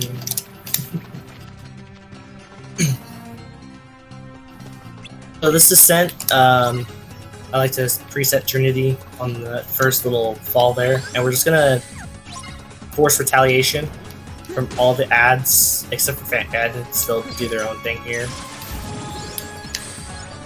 And there's the fireballs on the field. It's better to target them because they retaliate faster for an attack, so you're able to proc reflect a lot quicker. This Fat Bandit could do one of 2 things. He'll do that, or he'll spit out a fireball. If he spits out a fireball, he's have to do reflect, which will knock him up into the air and follow up with an aerial spiral, and he'll do a finisher, follow up with a full swing, like that. Except, unfortunately, I targeted a different enemy, so that's kind of weird. This is it. And so during this part, we're going to position ourselves right about here, and we're going to start pushing forward here into that courser, reflect into Trinity for a swag finish.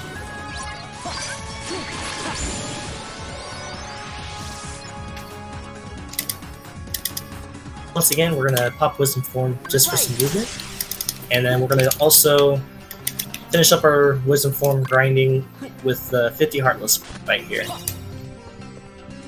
And I like to delay my reflect because typically I can kill all of the guys here.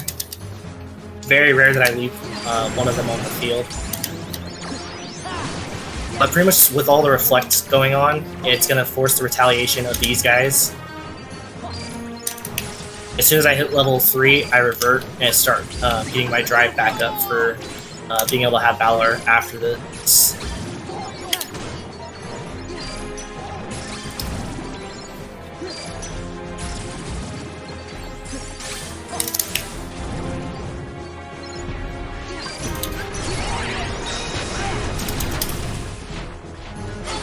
We'll do a reflect into Ultima, followed by Major Drive. Kind of position yourself for the Major Drive so you can hit all of the Fat Bandits as best as possible, and go into the finisher. we're going to quickly pop our AP boost. Throw on arrow finish, quick run, and I like to throw on item boost. Oops. And then I forgot Donald. Donald I put on Cure, and also we throw on Fantasia.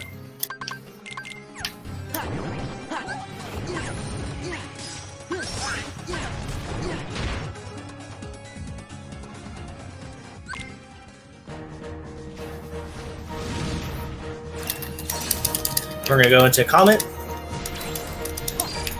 Utilizing Comet to clear ads and also deal damage.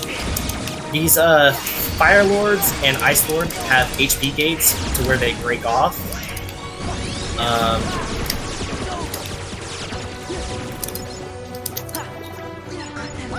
And so you'll see me here in just a moment. Not pop it, because I...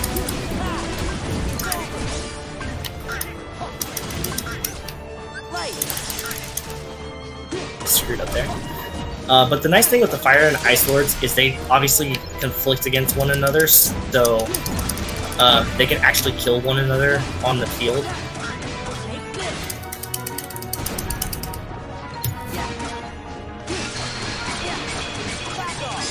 And so you don't have to sometimes really worry about having to destroy any of the ice cubes or fireballs that are on the field. So we just acquired Genie, which we're going to utilize Genie in Halloween Town for one thing, and that's just to be able to quickly death abuse. And then Genie is going to be kind of our best friend in a lot of sections coming up. But this is our last gummy break before we have a long haul without being able to kind of take a bathroom break or anything like that. So I'm going to be right back, so I'll pass it over. Okay. So during this last section, just gonna say once again, we are raising money for RAD, Rise Above the Disorder. RAD is a non-profit dedicated to removing the two greatest barriers to mental health care, which is access and affordability. Too many people are without mental health care, so they're trying to change that. They want to provide universal mental health care system to people around the world. They have helped over 35,000 people in 133 different countries, and hopefully we can help them keep helping other people by doing this. And then going back to the incentives, we are still need $40 for the Super Mario Galaxy 2 The Perfect Run, the 242nd star of the game. Like IBA said earlier, it looked really cool when I saw it, so definitely get in to watch it. It's really hype. So definitely donate for that. And then we still have the Choose the Character for Chameleon Twist, which will be the run right after this. And also the Name the Wrestler. And then also after this run by IBA, since the incentive was met, IBA will be doing the Lingering Will Super Boss at level 1. So get ready for that, because that'll be hype. Fighting bosses at low levels and seeing people just make it look easy is always super hype, so that'll be a really great time. And then we will continue the rest of this awesome run that IBA is doing. So after this last bathroom break section, we'll get back to the long grind of the finale.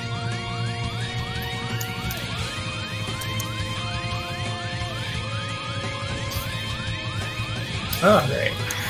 So we're low on health, but it's no big deal. I had to take my earbuds out for a moment, because since I stream directly from PlayStation, I wear my headset from PlayStation as well on top of my earbuds, so I can be on call for Discord.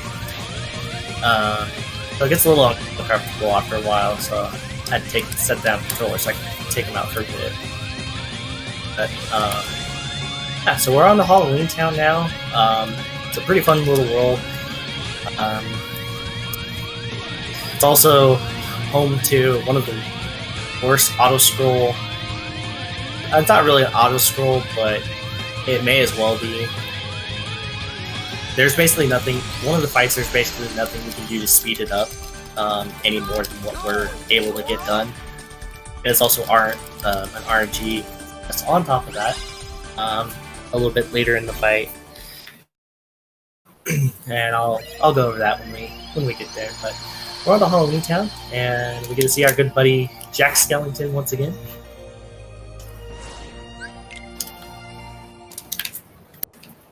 And we're going to have a quick short menu here where we're taking off aerial finish and throwing on finishing leap.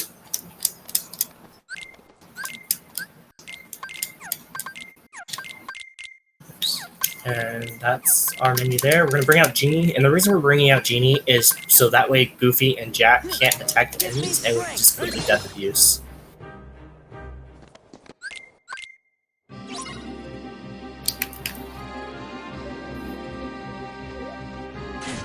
And when they're doing the overhead attack like that, it's the fastest version you can get, and you can actually get hit multiple times by the other White Knights there to be able to really speed up the death abuse. And on top of that, we get free summon going as well, because every time your summon buddy gets hit by an enemy, their summon gauge quickly depletes. But we don't have to worry about Genie like being killed off the field during that, so it's not a big deal. And rather than go straight at the Jack-in-the-Box, we're going to back up for just a moment. Gonna get the reflex off. That's unfortunate.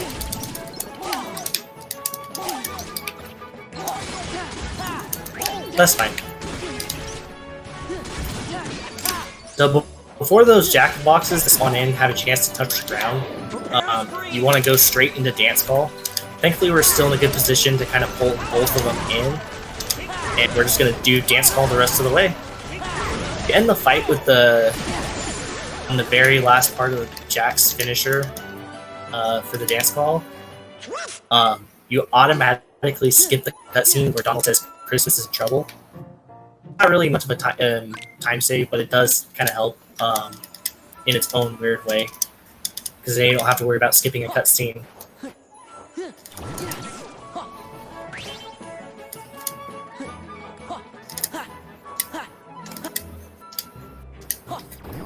So the next boss we're going to fight here is called Prison Keeper.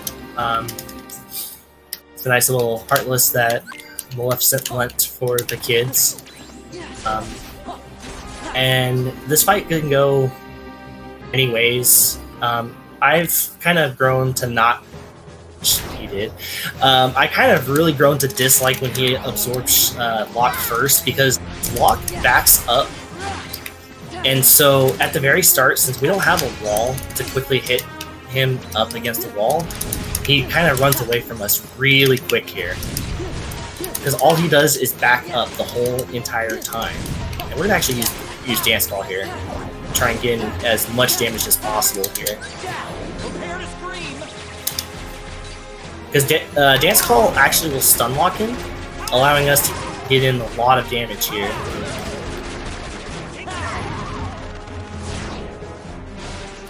Alright, I don't have the MP.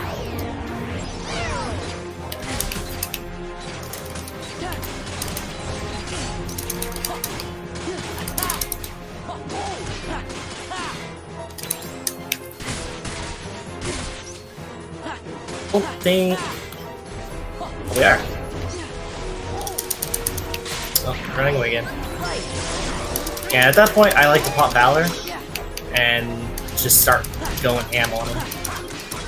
There's an alternative strat where you can actually go into this fight with Valor and finish the fight with Comet, but it can be pretty risky to do. You gotta get a lot of damage done pretty quickly with Valor. But when it does work, it's a really cool strat, because you end the fight with Comet and it does so much damage to the Prison Keeper.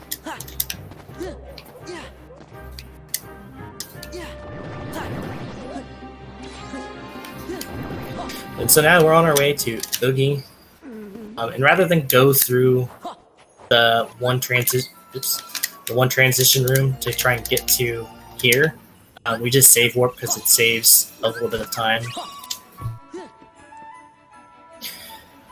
So Oogie, even though this is beginner, this fight is actually still pretty easy to die on if you're not careful.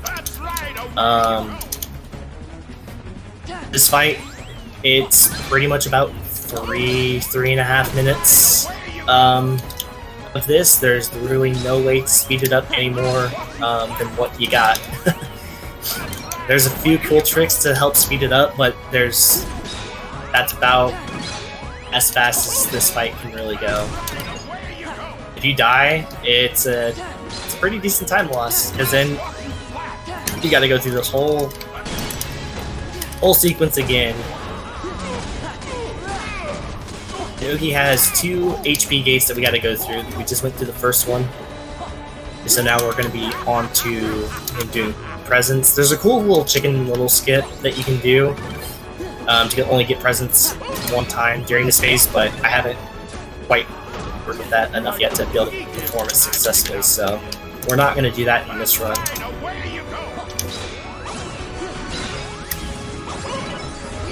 Because the idea is to keep those 2 Heartless that Oogie brings field, to keep them alive the entire time while you're doing this. And then it gives you only 1 set of presents that, to deal with.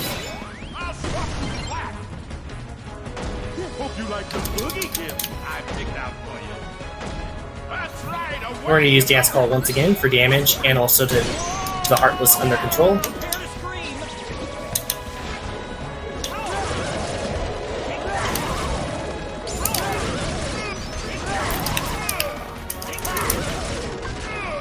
And the one thing with Oogie in this fight is when you finish in his HP gate, you want to try and keep him close to this. Oh, we got it! Nice! We got the frame perfect. So we don't have to deal with presents again. Remainder of this fight. Also means we don't get to use our summon, which is kind of unfortunate.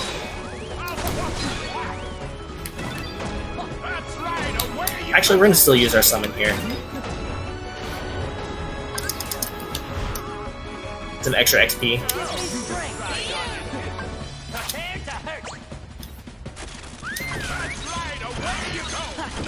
The frame perfect trick is for being able to move back to the center is really just all about mashing and hoping that you get it.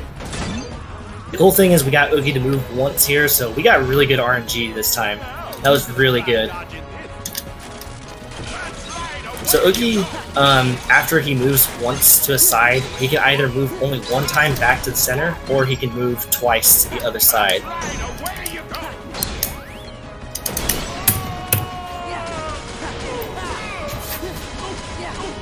Well, really good roll for the most part. That was a really good fight. So now we're moving on to probably one of the more tricky parts of the run, and that's going to be the Berserker's fight. There's multiple ways, again, to go about this fight, but the way we're going to be going is for the Trinity-less finish. So we're going to be using Trinity at the very end of this fight. We're also going to be using Genie in Valor form. We're also going to bring Magnet into the mix.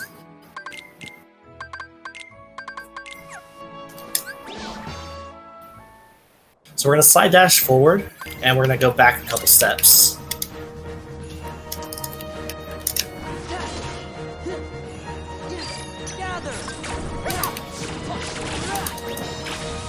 I can't see his HP, so I don't want to... Okay.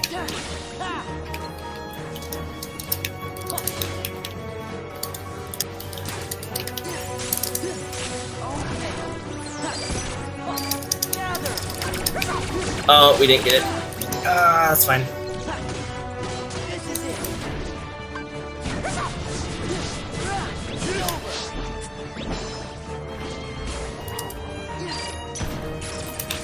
So at the very end of that, we're going to dismiss. The Ultima. And that's more than enough damage to get the kill. Unfortunately, not all three of them jumped at the same time, so we couldn't get the Trinity list finish. But we still got enough damage from the initial Trinity to be able to get the kill. And the reason that that's so tricky is you got to be in the right spot initially after the Berserker spawn, and you also have to time when you do your magnet into Trinity. Because if you do your magnet super high, but you're still on the ground with Ultima, you're not going to really do any damage. Because the enemies are so big that Ultima bounces them in and out of the magnet that deals extra damage on top of extra hits. Oh no! Sora! You're right, Chipper! Sora! So now, we got some really cool movement with Wisdom Form. So when you use fire, you can actually pretty much fly through the air, doing fire in Wisdom Form. It's a really cool trick that you can do.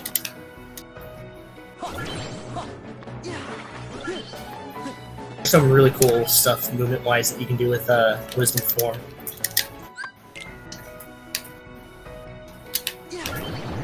Oh, I fell. Nice.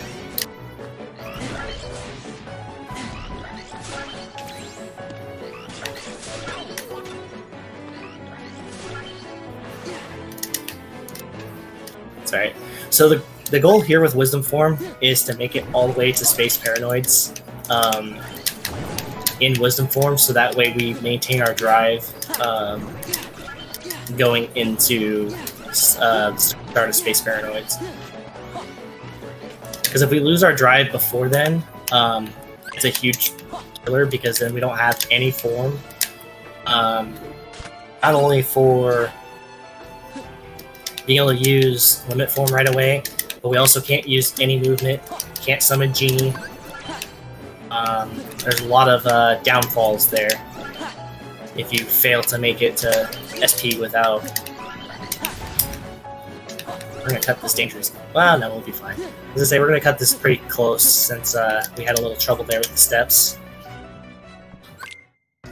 But we got plenty of drive, because from there it only takes 5 boosts with Wisdom Form to make it.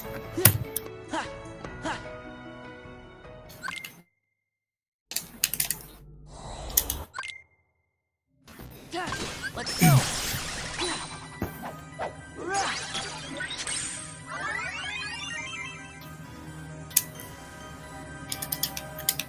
So normally you could take Tron's items there, but I don't really like to do anything on that menu, because I like to take Tron's items when I'm going to equip Follow the Wind, which will be after the cycling part that we'll be doing.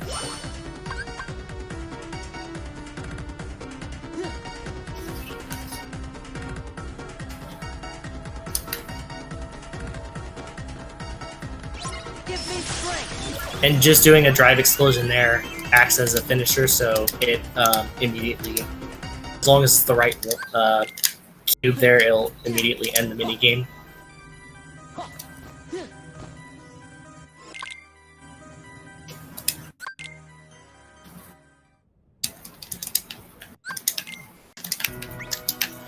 So in a lot of, there's some runners that will pick up Stitch.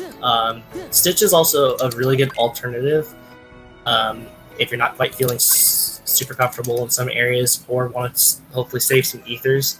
It's a really good chest to pick up along the way if you're looking to hopefully save a couple ethers along in your route. Because every time the Stitch clicks you...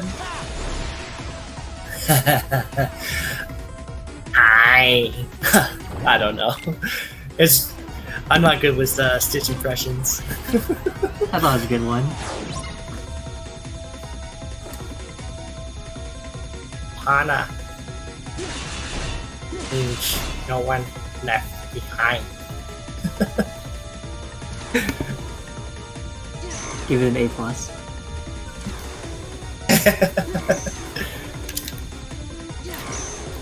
My wife would probably be looking at me really weird if she if she heard that. She'd be like, "Are you good?" Oh no! Oh, So the biggest thing with the cycling part is you don't want to run into a wall, and those yellow regardless there, if they hit you, typically they'll stun you long enough to ram you into the wall, and not a good time.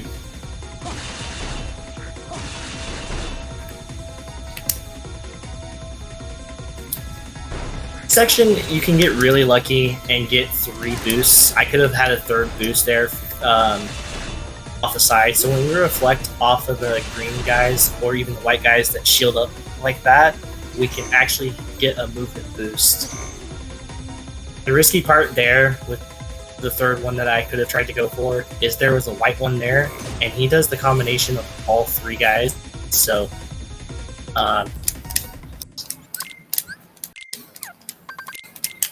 there's a chance that I could have ricocheted off of him, unfortunately, instead of the one I needed.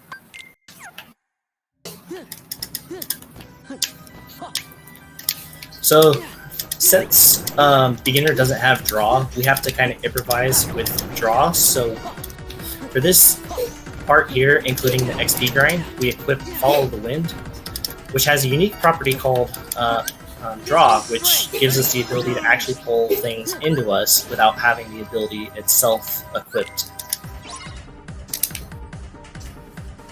So we're going to do some cool genie stuff here in Arc Master Form for a moment and switch over to Wisdom Form. We're going to reflect, let it proc, do the genie move. I didn't really need you to do that there, but it didn't hurt. So now we're just going to keep doing this in this corner until we're about 2,500 XP away from level 23. And the reason for that is it sets us up relatively good on XP to be able to get to level 28 at an appropriate manner, and also get to level 30 in an appropriate manner. So the reason you want to wait for the Reflect to proc is it fills up Genie's summon gauge when you activate Reflect. If you were to activate his Judgment too soon, Reflect doesn't quite proc. It'll still activate for the damage, but it won't fill the bar up usually.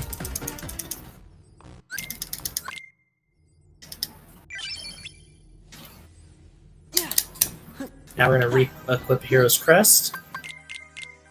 Something I like to do ever since it happened by freak accident one time. In one of my runs, set up for which is Tron's limit form or limit move, it somehow made its way to being preset. So ever since that incident, I've always been super careful to make sure that Comet is preset on my way to hostile program, so that way I don't accidentally have a little surprise there. This fight is really tricky. You have to have a good opening here, so we're gonna quick run, Comet, activate Comet Rain, and position ourselves kind of in front of hostile program. Because if he's off to the side, when he does that little maneuver there, he actually goes super far away. But when he's facing towards you, he actually stays really close, so you can get a bunch of orbs to drop on the ground. I do this fight kind of backwards. I don't do Master Form first. I do Comet first and end the fight in Master Form, and there's a reason for that, which you guys will see here coming up.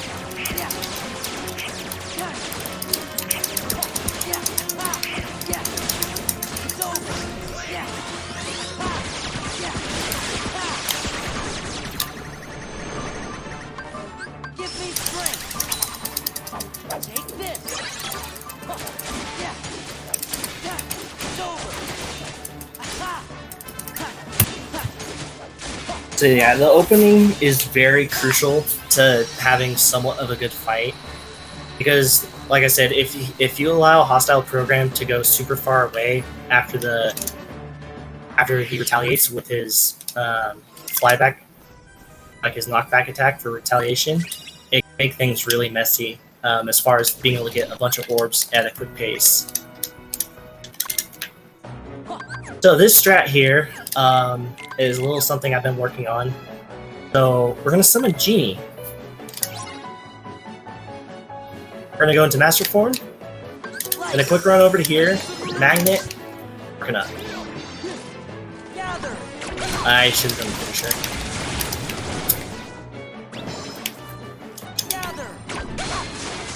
This is going to be a messy one, unfortunately, because I didn't do finisher right away.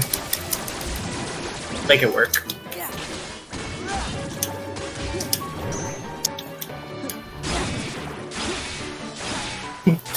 Bit of improv there. That's not normally how that goes, but mine like just had a brain fart there, and I didn't do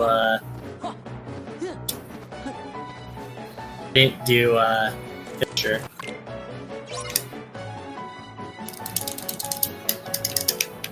Let's go. So here we're just utilizing Chicken Little to kind of keep all the nobodies in check, especially the dancers. Dancers are brutal in this area and can actually still kill you even though this is beginner if you're not careful.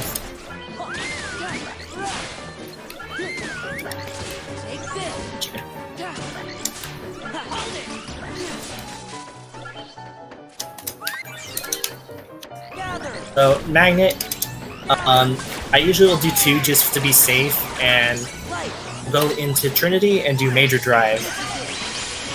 Every time you're doing major drive and they're inside the magnet, they're getting dealt damage on top of your hit count getting increased.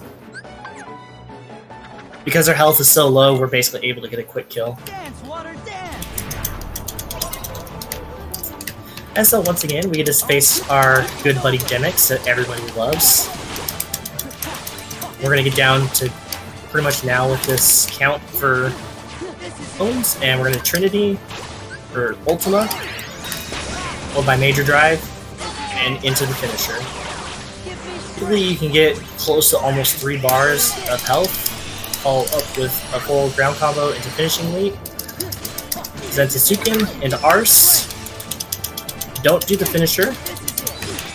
I'm gonna do another Zentisuken, reflect into Comet. I'm gonna let him fall.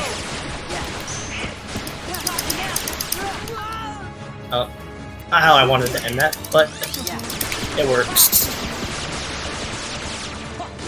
Still a really good fight. There's multiple methods that you can do with that fight, but that's kind of the way I feel most comfortable with. So I'm going to equip Vicinity Break and Flash Step, and we're on to Final Fantasy fights.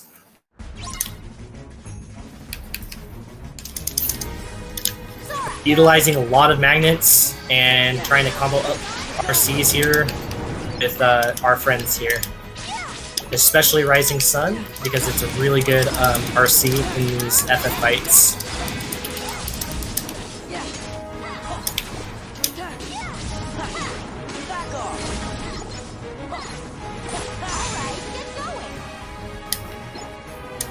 Now we get to say hi to Leon once again.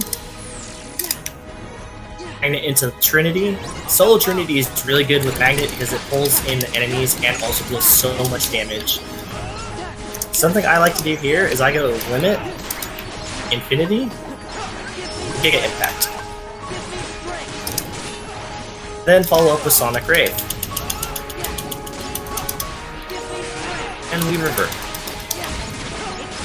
So the way Limit's leveling works is every time you do a finisher with a limit move, it counts as a point of leveling for limit form. And we want to be level 2 by the end of FF fights because level 2 limit is going to help us with some fights later on.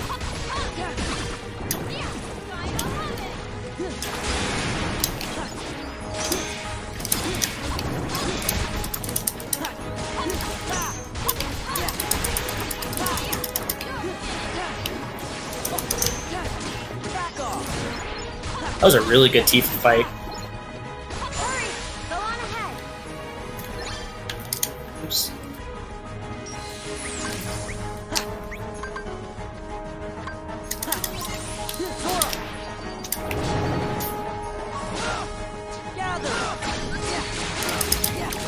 Once again, we're going to go into limit form.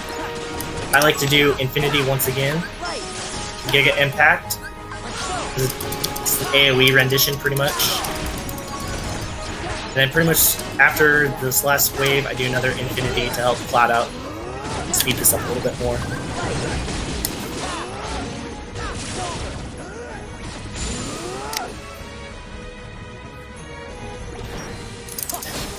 And now we're on to the hardest section game, where runs and dreams go to die. Okay.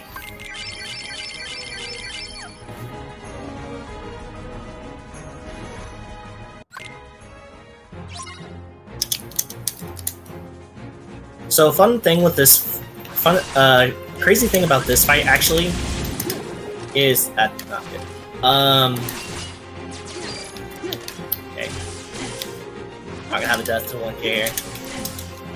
I'll talk about 1k here a little bit later, as far as like the XP situation goes.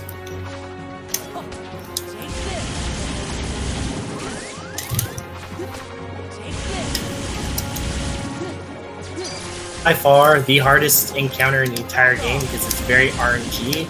There's so many things that can go wrong in a hurry.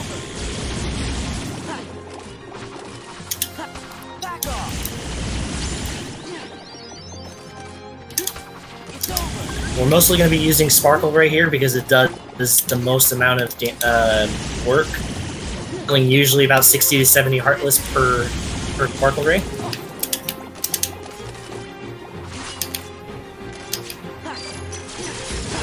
Okay, got another pop there, thankfully. I'm just gonna let him wind up here because I can't really afford to lose him.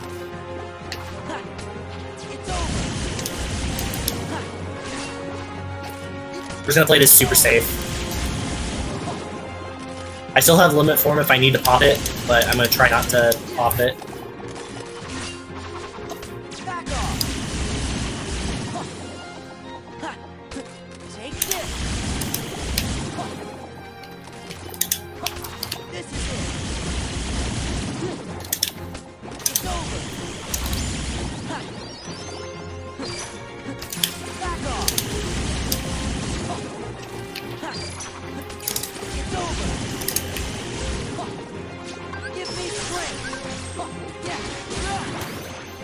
It's a really good split. You know, 1K really wanted me dead desperately from the start. That was still a really good series there. I guess sometimes help. So one thing that a lot of people don't know with 1K is, so remember how we did the XP grinding for Space Paranoids? So that mark is roughly a good spot where we want to be on XP.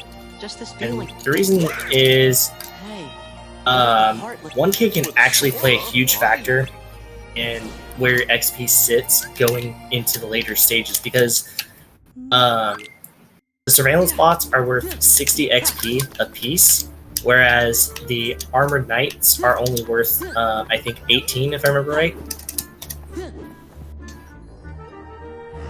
So if you get a lot of armored knights, it makes it really difficult to get a good XP count. We're gonna do a cool little Trinity trick there, jump magnet into Ultima. Sometimes, depending on what the Dragoons do there at the very start, you might not necessarily get the kill. We're gonna go back into Wisdom form for movement. Not that way.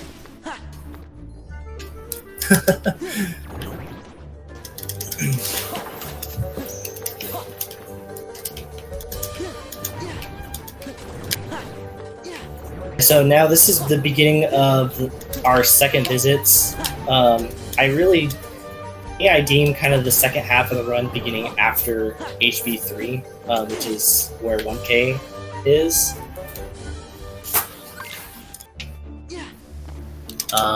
Because that's where we really begin to ramp things up for ourselves. So now we're going to equip Rumbling Rose, which in beginner gives us the ability for an extra finisher. that we don't normally get at all in a normal run. And we're pretty much going to have this Keyblade on for the remainder of the run, except for one fight. So we now get an extra finisher. So we basically get 4 attacks before we have to reset, before we have to start a new combo.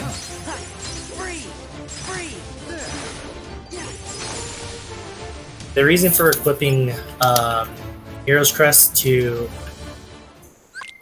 Master Form is this fight that's coming up helps increase the damage that we're going to be doing in that form, and also for a future fight as well.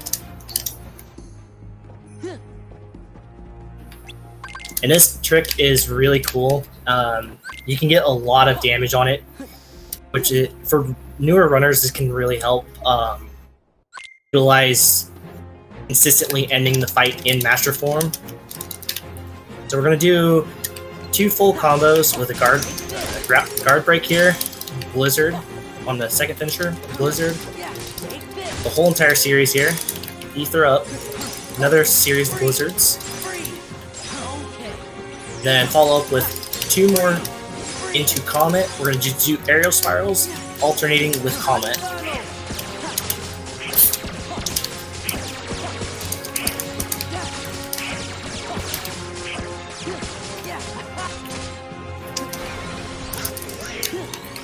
And since we're going to have to wait for him to teleport away anyway,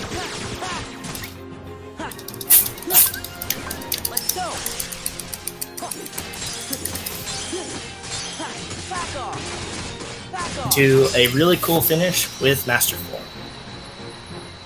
The big reason you want to try and end that fight with Master Form is it allows you to have enough summon drive left over after to where you'll be able to use summons again remainder of the section. And so a little trick that I'm going to be doing here that I saw from Crystal Crown is utilizing Master Genie for this first Gambler. So we're going to get up and close with this Gambler here, Magnet into Arcana, and end the fight basically in a second.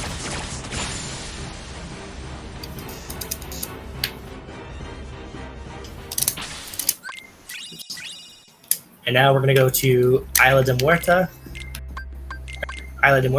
sorry. And the reason for that is it's going to be quicker to go here and do our Gambler medallions versus going to the other location.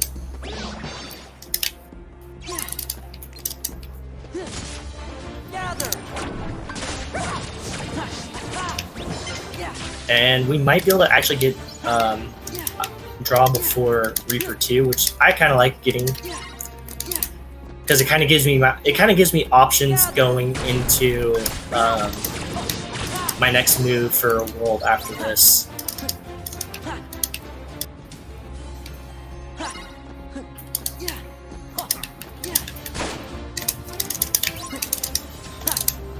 And after this last Gambler is destroyed, pop an Ether, so we got max MP.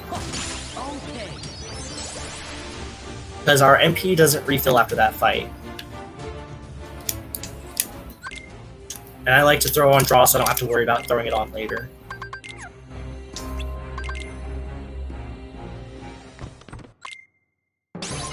So now with Reaper 2, he's completely immune to normal attacks.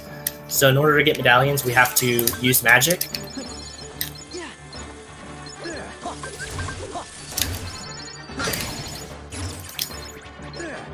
You guys are also going to see, I'm going to get a little bit extra MP here.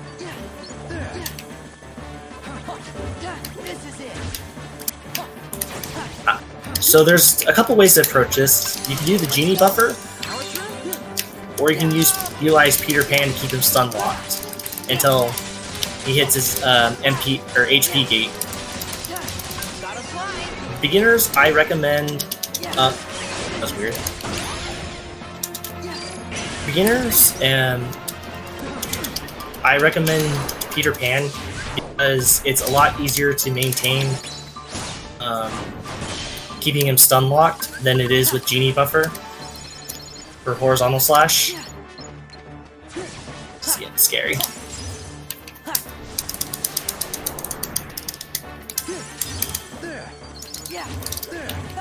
Okay, we should be good.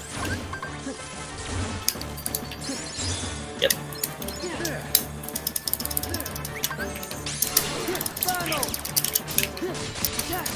Oh, I got 60 FPS. No!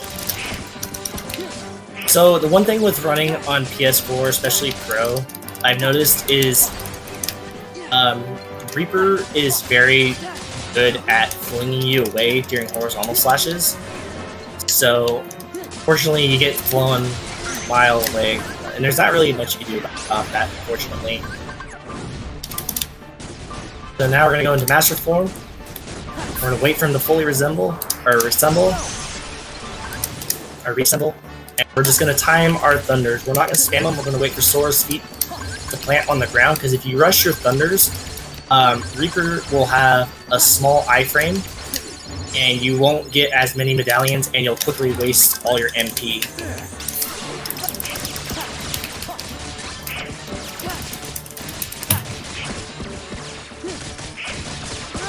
Still a really good fight, other than the weirdness that happened there on that reflect, because my RC didn't pop up for some reason.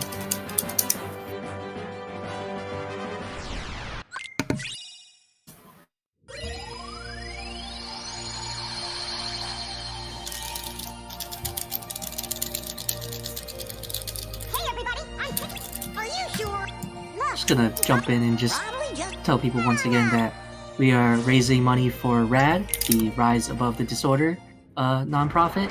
They are dedicating to removing the two greatest barriers to mental health care, which is access and affordability. Their mission is to provide a universal mental health care system to people around the world. So that's the charity we are raising money for. And also, with as far as the incentives go, Chameleon Twist will be up after this, so donate if you want to pick the character. Fred and Jack are still tied, and also right after this, just because we meant the incentive, IBA will be doing the Legendary Will Super Boss at level 1, which is going to be hype. So, just like the other run is also hype. So back to IBA. Yeah. Yeah. So. You guys may be wondering, why am I in Agrabah right now instead of going to Halloween Town and just doing all of Agrabah in a later portion?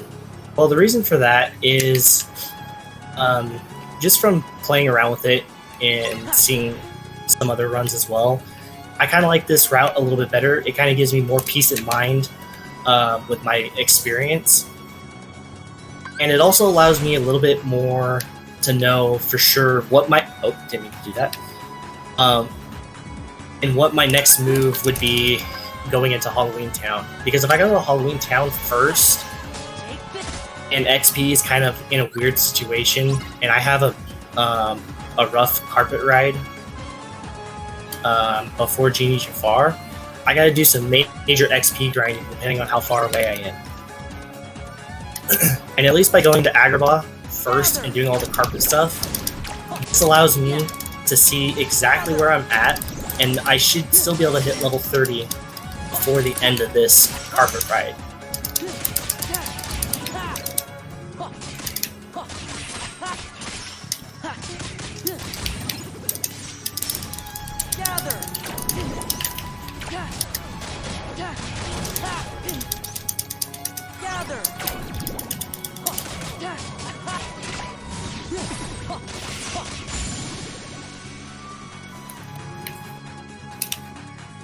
So after that, I'm going to pop an ether to allow us to get our MP back just in time, which is also why I have item boosts already equipped. There's other routes that you can put item boosts on a bit later. But usually by now we already have item boost on, so we can waste all of our MP during that section. And rather than just do fire switch kind of do these like in an order. We go backwards from the thunder one to the fire, or to the blizzard to the fire switch. The fire switch is essentially the closest one to the door, and there's also a nice little running meme in the community, which unfortunately we're going to be part of that. So there's a thing with getting to that door where it's for a well-known split name by Logic, Insert Logic himself, which is 42 or Riot. Basically, it's a running meme in the speedrunning community for Kingdom Hearts that if you don't get 42 seconds, or if you don't have 42 seconds left on the timer when you go through that door, your run's invalid.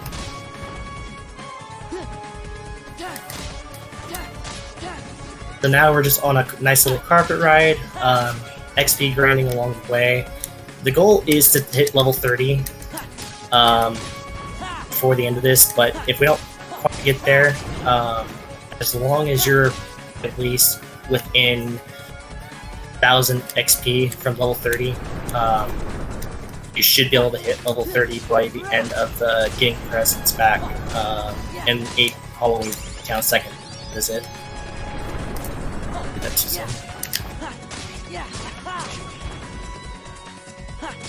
Fat bandits that are along the top of the buildings there require a little bit of timing with the sorcerers.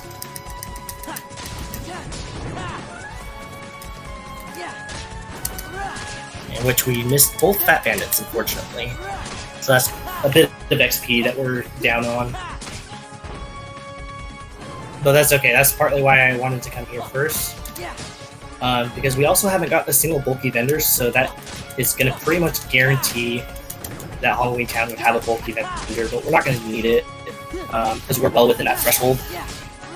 The White Knights in Halloween Town are around, I think, 200 XP a piece. So even though we didn't quite hit level 30, the play is no matter what until we get Decisive Pumpkin. This is the cutoff section for Agrabah. We're just going to warp out and we're going to go to Halloween Town for the second visit.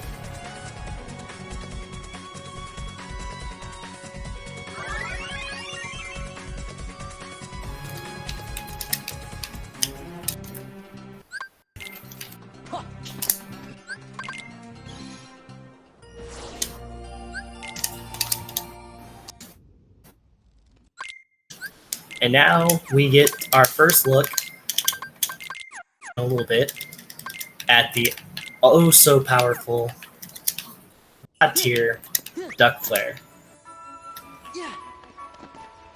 Which I didn't preset Trinity, so I just gotta remember to take my time a little bit here.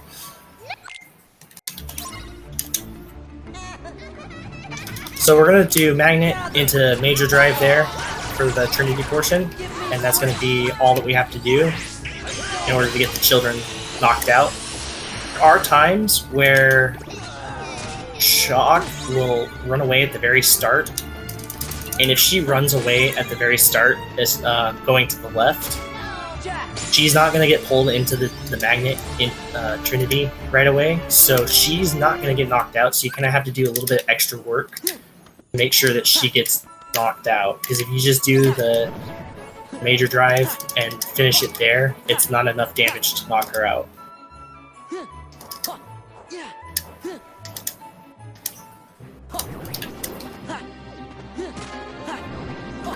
And so remember how we we're wanting to have draw? We want to have draw before this fight because the draw pulls the presents in during this little portion. And Jack's little dance call also acts as a little magnet once again. Uh-oh, where is it? Okay. The other one got flung way away. But those two graveyard jacking boxes, if you don't have draw on for that fight and pull the White Knights back pretty far, you're going to be in for a really rough time. Those guys pick up one present, and you're basically going to have to do the entire encounter of Heartless. And every runner's favorite little part of Halloween Town second visit is presents. The present minigame is completely RNG, so you'll never see the same present situation twice. right now we're kind of getting rough series of presents here. Yeah, this is not. Oh, I thought I stunned Lock. Yeah, this is gonna be a really slow series of presents. Because Barrel's gonna come out onto the field, and Barrel goes absolutely bonkers. When Barrel comes out on the field, then you really know you've got a super slow series of presents.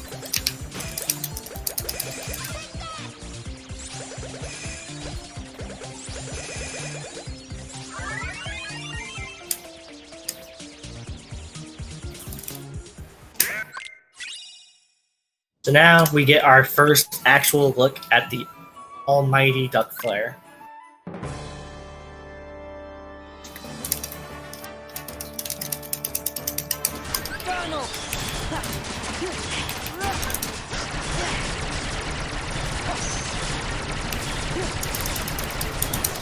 So we're gonna break him off, and since we don't have guard, we have to time our dodge.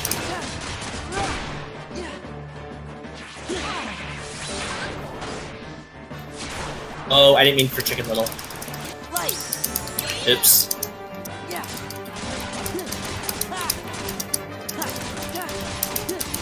That's fine, I've got an extra ether. We were supposed to do Peter Pan here. I forgot I didn't preset him. I was just in the moment. So this fight's gonna be a little bit slower, but I like to use Peter Pan here because it makes it where you don't have to use any ethers. And you also keep them completely stun locked to the point where you don't have to deal with this breakoff segment. We're not going to be using Peter Pan we're not going to be using Peter Pan here.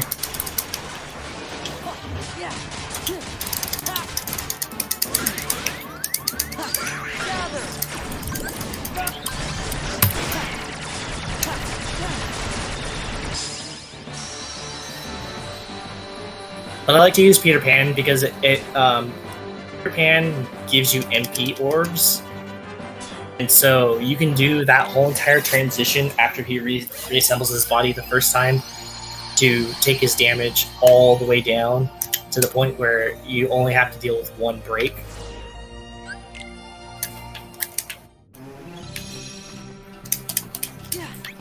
And so Decisive Pumpkin is a really good ground combo boost weapon. And Carpet has unique hidden abilities that people don't know about. It has its own slide dash ability, which we're going to be utilizing here for damage. We don't want to spam the X button because we want to get as many twirls and slide dash as we possibly can. So now we're going to do slide dash combo for slide dash. Third one, and I like to do a flash step.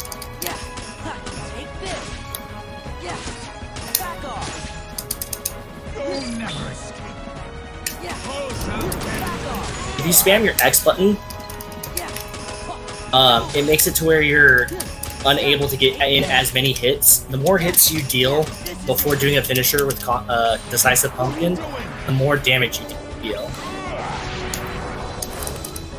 The strat that I just used here is a really risky strat because it only does one Jafar wrap, and it's really dangerous because if you don't do enough damage by the time that you do your actual wrap, you're guaranteed to get DM'd, and his DM eats up so much time and is also really scary to try and deal with.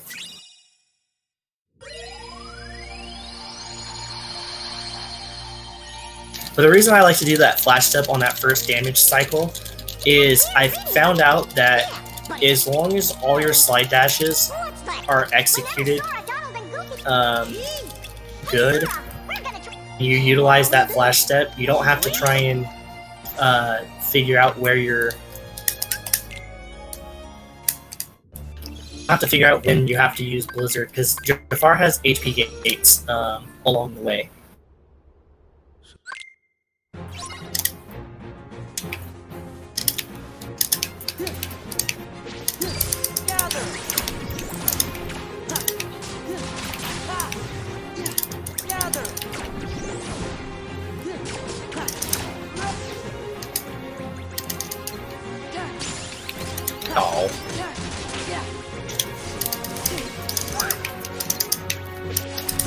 Still a good fight though. So yeah, pretty much from here on out, you're going to see a lot of duck flare, especially going into this fight. And the reason that we pop Valor Form is every time that we're doing Zaldan's little RC move, which is the jump, it allows us to deal extra damage.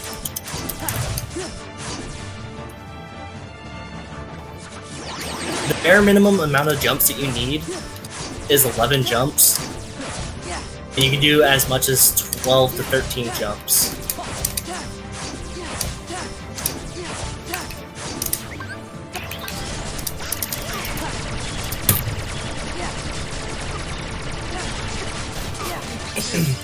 But doing 11 jumps allows you to do an aerial dive, because he's not quite at his DM state yet, so it's less risk of getting DM, but you still have to be really careful with doing that aerial dive before the duck flares fully stun locked him. Otherwise, you risk him either breaking out or potentially DMing you, and his DM just eats up a lot of time.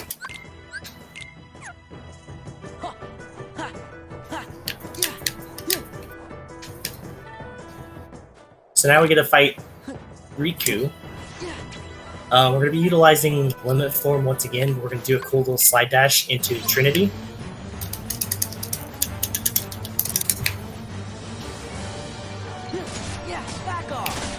And depending on what Riku does, you want to do a second Trinity. I just play it safe with doing another Trinity because a lot of times he does some weird things. So a lot of times my damage is also usually good, so I don't have to worry about it too much. But Riku can hit you out of your limit stuff, so you got to be really careful with damage. And we want to try and end the fight in limit, so we can have really cool movement once again with Wisdom Form. There's an alternative, which is using Luan's limit through here, but that eats up all your MP, and then you gotta waste ethers. So it's not really beneficial to use Mulan's limit through there, but if you're really feeling down and out for movement, then you can resort to doing that.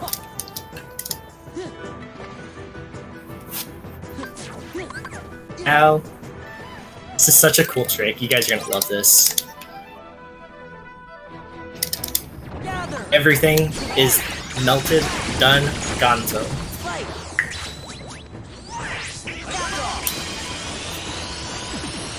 So every single hit of damage from the magnet and the Ultima portion there deals.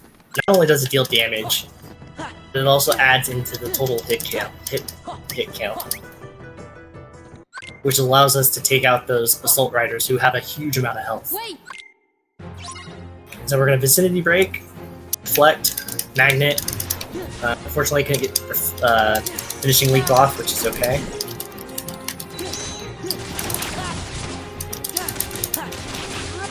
Oh, you're still alive.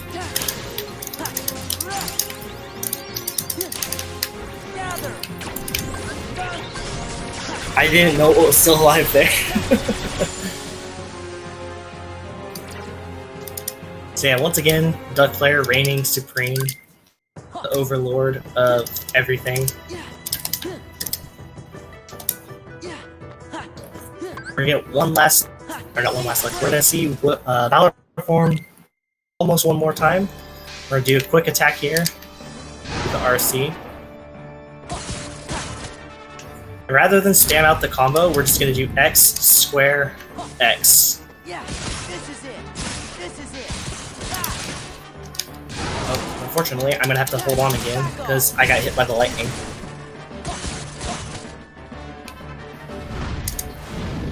I know better than that. Fine. As long as he doesn't go...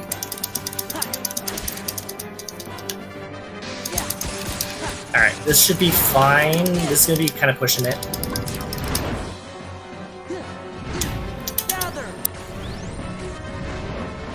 This is gonna be pushing it for damage, but we might be able to make it work.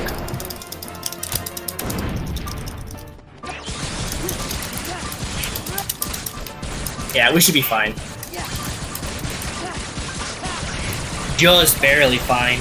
Because when he recovers, his defense basically skyrockets again.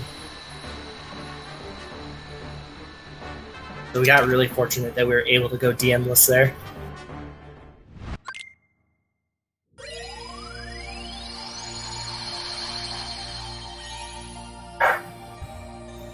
So we just got 2 more worlds. We're going to be visiting Twilight Town for a 3rd time, which is going to give us access to the world that never was, which is the final world in this game, as far as this category goes. So we have 1 more gummy mission that we get to do, and you can still take a quick bathroom break on this one, which is what I'm going to do. So I'm going to pass it over to Joker in the meantime. Okay. Just as a reminder, once again, we are raising money for RAD, Rise Above the Disorder. It's a great nonprofit dedicated to removing the 2 greatest barriers to mental health care, which are access and affordability. They're trying to provide universal mental health care system to people around the world. They've already helped over 35,000 people in 133 different countries. So they're a great organization. We're glad that we can raise money for them. So after this run and after the Lingering Will Super Boss Level 1 incentive, we will be having Chameleon Twist any %. So we still have that incentive going for picking the character choice between White, Linda, Fred, Jack, and Davey.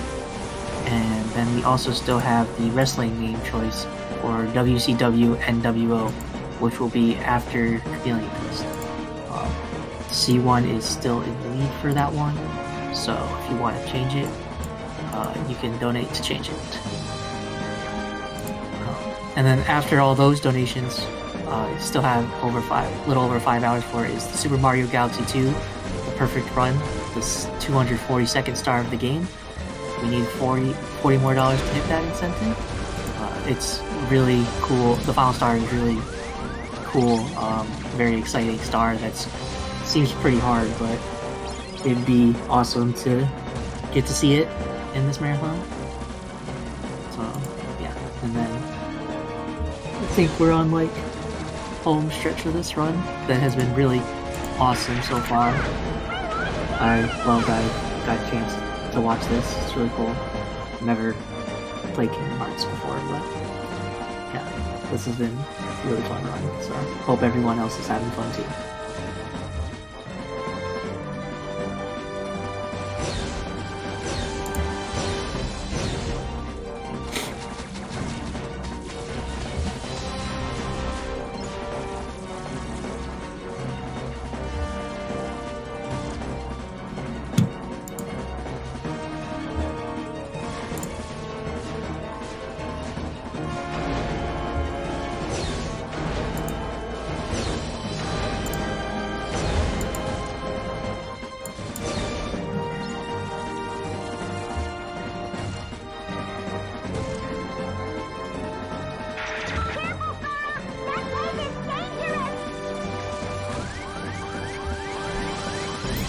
Okay, as we begin our...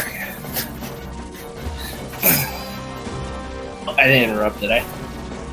No, you're good. Okay. Welcome back. Yeah, so we're beginning our final piece here. I really like to just intentionally take damage throughout this, just because it makes it super easy with those guys that we fling off of us to maintain our health in a really good spot.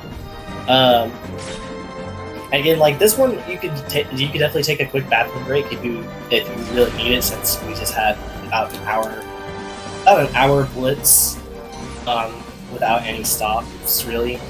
So I usually just use that time to just kind of stretch, take one last little breath before we have our next half hour, almost 40 minutes of a blitz from here on out.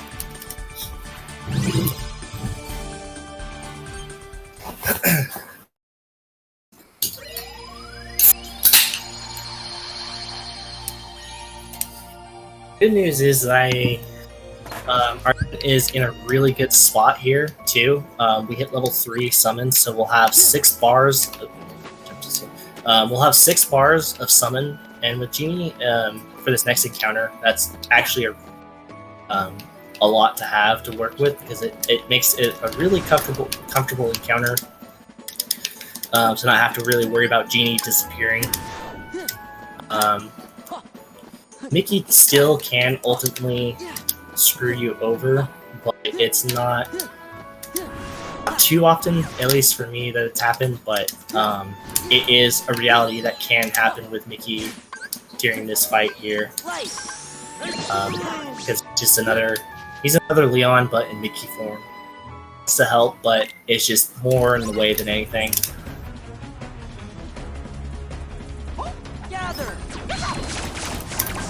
So with the magnets, we don't want to have an enemy targeted because having magnet targeted on an enemy allows us to pull all of these guys into the magnet, and it basically destroys them in seconds.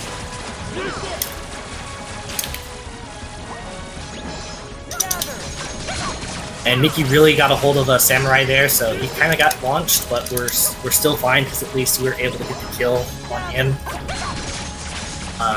But I like to do a bunch of the Arcana finishers there, just to kind of keep Mickey at a minimal risk of actually messing with the fight. It was not, Zach. It was a monster. The amps haven't been on sale here. I'm sorry. Betrayed you, my friend. Let's talk to Pence real quick. Tell him the secret password, which is sea salt ice cream. And make our way to the final fight of TT3, which is teaming up with Axel. This fight can go pretty... Fight actually goes by really quickly. Even when things don't necessarily go fully correct. Excuse me. It wasn't that, but this next part.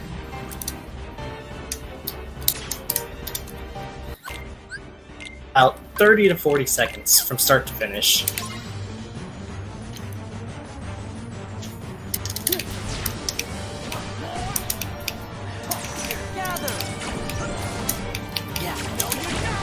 And while the assassins are in the magnet, when you do aerial spiral, you can actually get a reflect off, which gives you drive back from the assassins.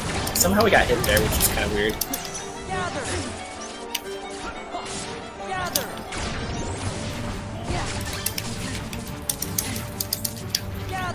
That's fine. We're going to take care of this guy over here real quick and finish this last one off in style.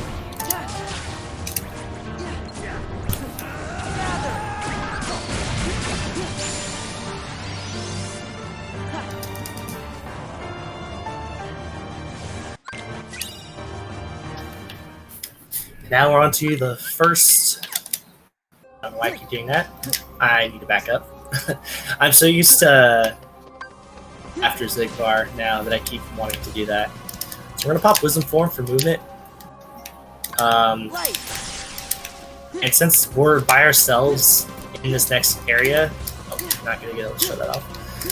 But since we're going to be by ourselves in this next area, we get our whole drive back, and we're reverted back to base Sora. The way this is going to work is we're going to reflect, do this into finishing weight, flash step, thunder, reflect, guard break, and we're just going to keep looping this over again until we're about to run out of MP. At that point, we're going to pop an ether, do a quick little sequence of aerial spirals, and start the loop back up.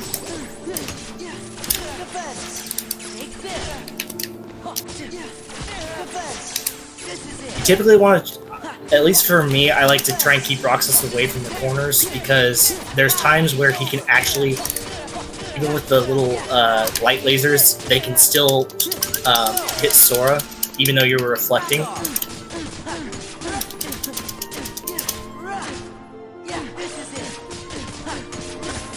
And I have it set up now to where 95% 5% of the time he retaliates during the second sequence. So I can just go straight into Reflect Trinity to maximize damage. So that way I don't have to pop an Ether during Limit Form, and it allows me to have freer damage on him. So we're going to equip 2 become 1 because we're going to intentionally force Anti-Form to reduce our anti-points. And we're going to do this 2 times. And this will basically allow us to pop drives freely the rest of the run without having to worry about anti-form being a thing.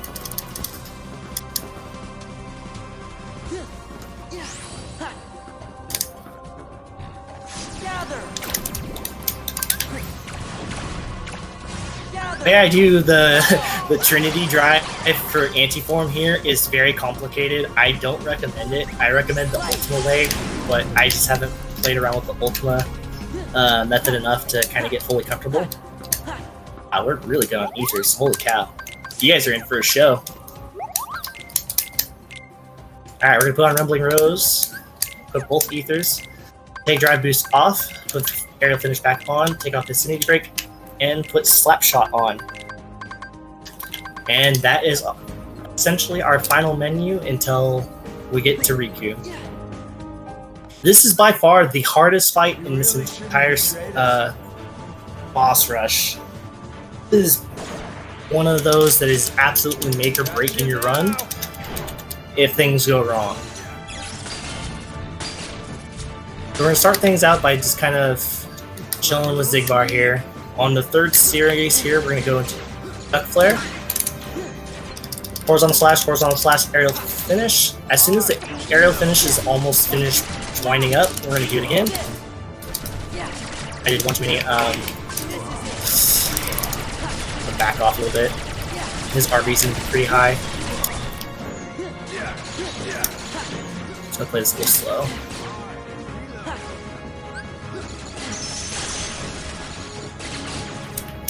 That's fine. We'll just do this.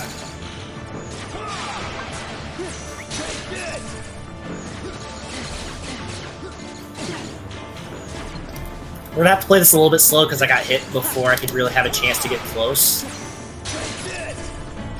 This is about our best opportunity. It's pretty much our best opportunity here to kind of not get DM'd. So what I'm gonna do that.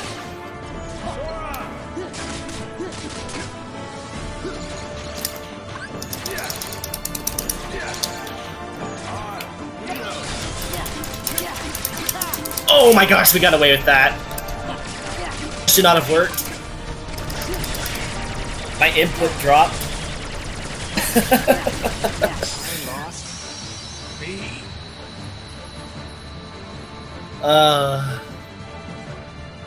My inputs dropped quite a bit there. That's okay, we got through it. It's seriously one of the hardest fights to contend with, always. So now we're going to do Wisdom Form here once again for some movement.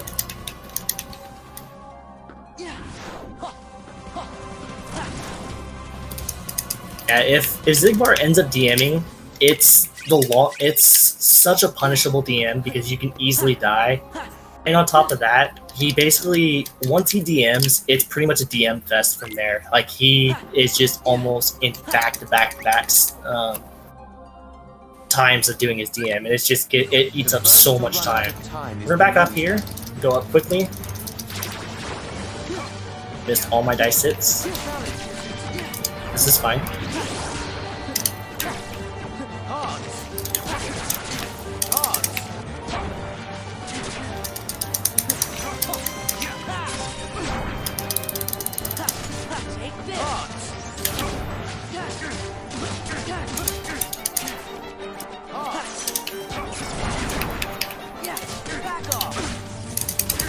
I didn't get my finisher. That was weird. Fine. We can reset it here.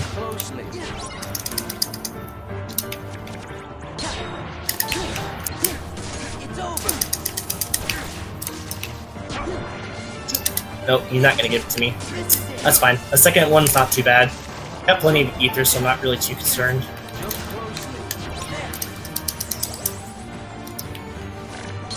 Wow, he's really not wanting to give it to me. It's over. That's fine. I kind of screwed that up. This is probably one of my least favorite fights, just because this is one that I still am working on getting into a much better spot.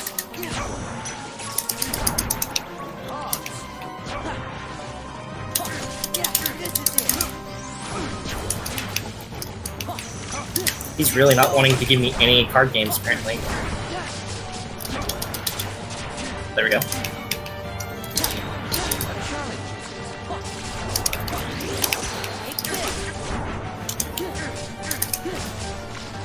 Oh, no! No! I dropped an input. We'll be able to get the DM skip from here.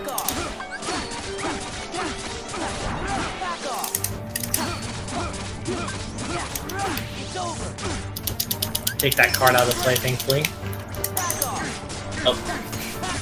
Saw that card coming for me, so I dropped my last Arse input there, which is unfortunate, but that's okay. Important thing is maintaining, not losing our Valor, or not Valor, not losing our limit form here.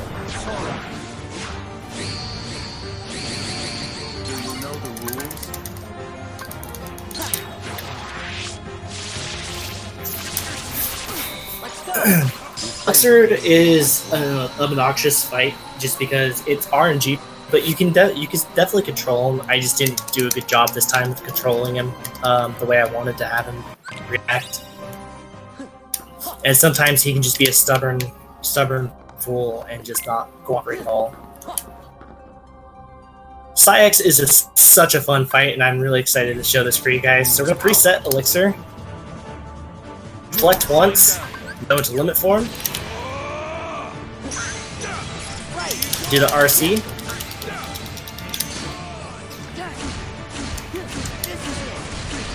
we're going to do a full ground combo into Zenitsuken and followed up with Arse, another Zenitsuken, reflect, guard break into Duck Flare, and Mega Flare. Now, Magnet into another Mega Flare. Ethers. Magnet. Mega Flare.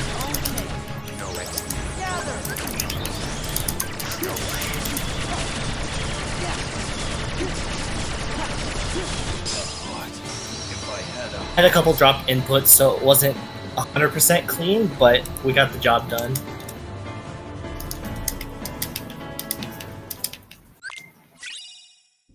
So now we're on to the final boss of this world, Xemnas, and then we'll be heading our way into final fights. So got one last menu here. I like to take Riku's Ethers and put on potions. Oops, I did not need to do that. And I replace my last empty slot with another Ether, and I take off Aerial Finish. I don't really need Aerial Finish anymore for the rest of this run. It just kind of it hurts myself more than it helps, so I take it off.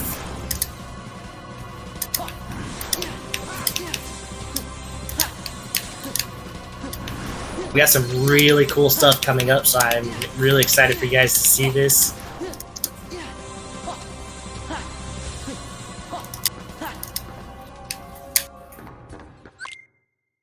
So, Xemnas is a really cool fight because we get to utilize Combo Master to its full potential here. So normally you'd reflect, but you wouldn't be able to do any type of follow-up. In this case, since we have Combo Master on, we're able to do a combo known as Reflect, Slapshot, Reflect. And that's going to allow us to absolutely shred the holy heck out of Xemnas here.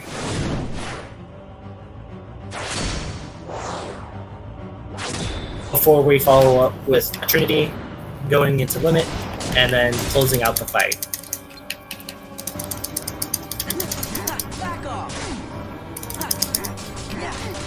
I'm gonna have to reset that.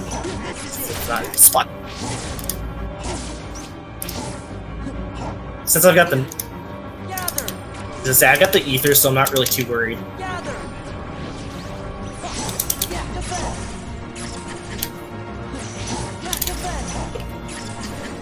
Yeah, defend. Ah.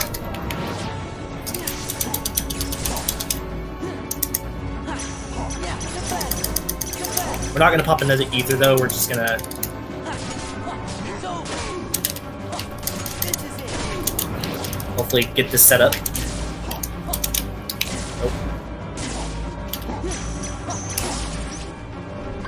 Nope. Not an exactly clean fight, but we made it work. We're gonna finish up in limit form here. Take this. Let's go. This is it. Back off. That's the end of the world that never was. So now we are moving on into final fights, which is again another boss rush to close out the game. We start with basically a little mob section here, which is known as Core, which allows us to get access to Armored 1 Zenithus. Let's go. Also home to some really cool music if you guys like soundtracks.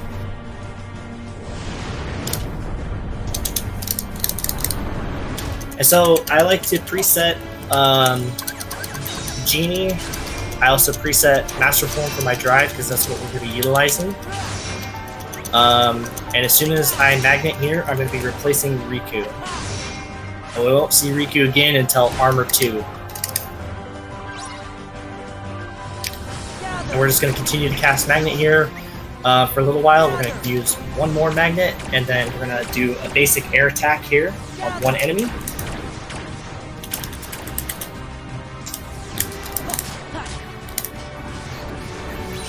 And we're going to follow it up with 2 Magnets until our MP's gone.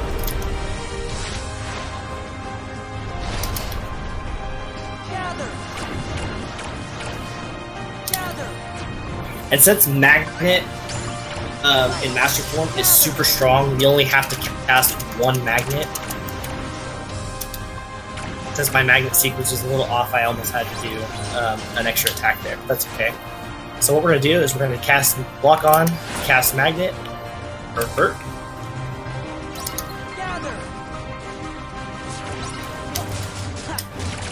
Do Trinity. Kind of a rough Trinity, but that's okay. You want to do Major Drive and Ultima followed up because you're going to get massive damage and also refill your drive gauge at the same time from having to use Master Form. Unfortunately, we didn't have a clean Trinity, so we do have a couple of scraps left over, which is no big deal. This is going to make us only have to use 1 Ether. We're going to summon Genie. Aerial Spiral, Horizontal, Form Change, go into Master, get hit intentionally, Magnet into Arcana. And we're going to go to work with our boy Genie here. We're going to do a finisher, fall down a little bit, another Magnet, Arcana. Do one more finisher just to kind of get the end kill there, and that's it for Genie. And now we're going to do Duck Flare once again. Doing a bunch of aerial spirals here until we get Goofy back into the thing. We're going to go Valor.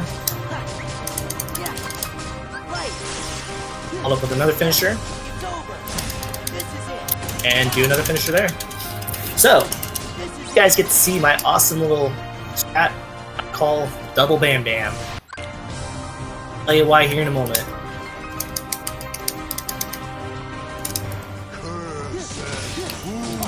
Back off. Back off.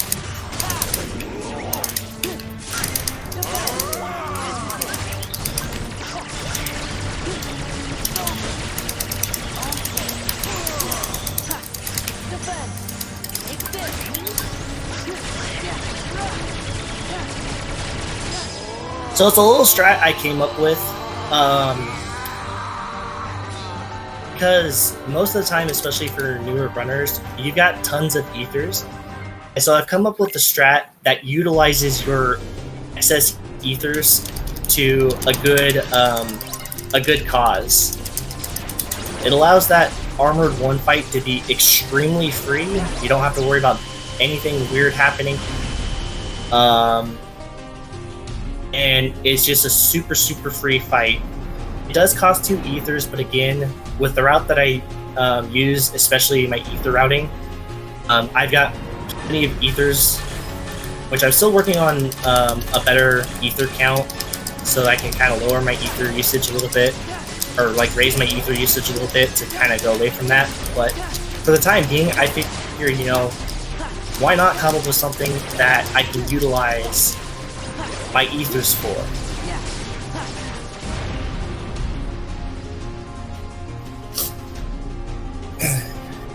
We got 3 fights left. We're on Dragon Zenus, which realistically is just Blue Eyes by Dragon in disguise. This fight is just... There's a way to spam Sora's finisher. If you keep doing the drain method over and over again, you can keep doing Sora's finisher.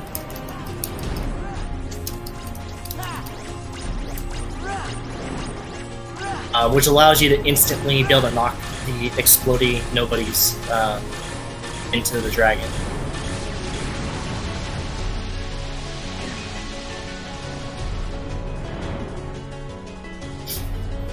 And so we use Mega Laser on the first, third, and final sequence while utilizing as much of drain as possible to try and get our Mega Laser on the ready.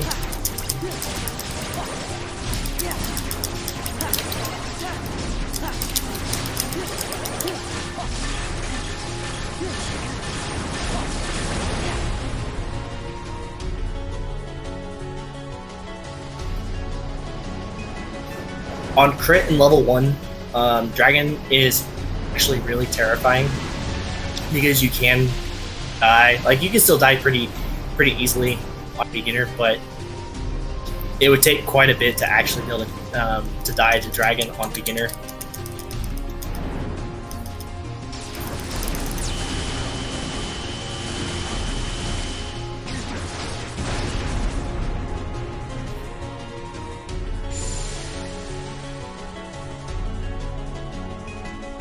Alright, so we got 2 fights left, Armor 2 and Finals on this. Armor 2, we're going to reflect here, go straight into a finisher, and I liked to utilize Riku's little Dark Aura maneuver. You can get hit there, it's okay. Because Riku's Dark Aura allows for extra damage to happen. Armor 2 has 2 HP gates, which we just hit, which will fling us away. And if you go quickly off the first jump, you can immediately catch the first tower to quickly be able to RC happening. And now if you aerial dodge into glide immediately after that, you avoid having to deal with any lasers.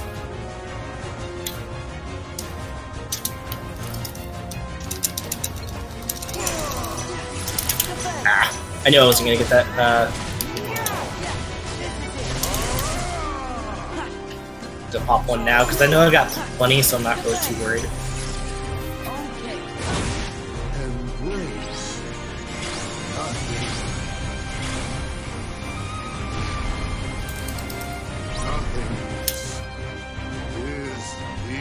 Building on the right here is a little tough to get to if you try and do super fast maneuver, so I just kind of fall a little bit there to be able to get that one, because that's the closest building available.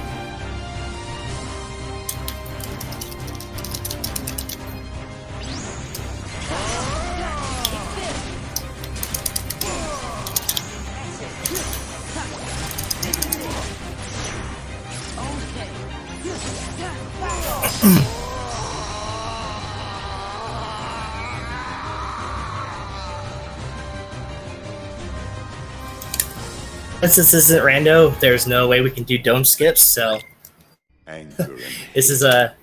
are I screwed that up. shall go together.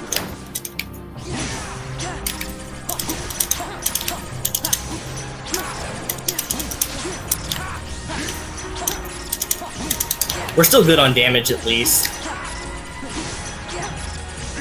We got 6 ethers, so I can honestly pop one now. Okay.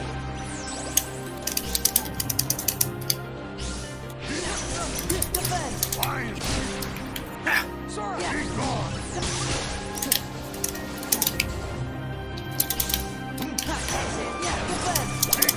Defend.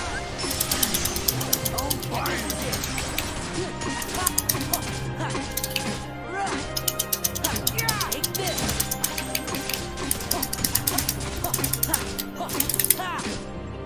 Heck yeah. Take this. Go together.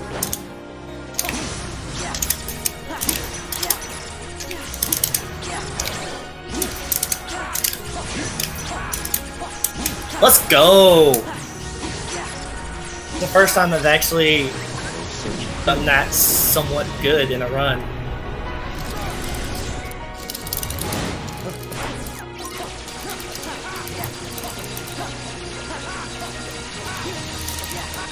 So yeah, now we get to deal with alternating triangle and X.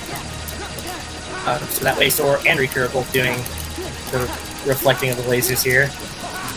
This is the most agonizing time as a runner, because if you don't know necessarily how long it takes from start to finish on the laser dome, it's the longest time of your life.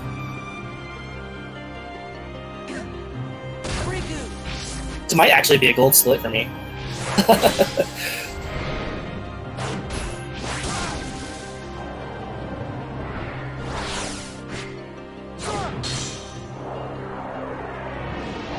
And time will be here as soon as I land the final hit, which will be with session here in a few seconds.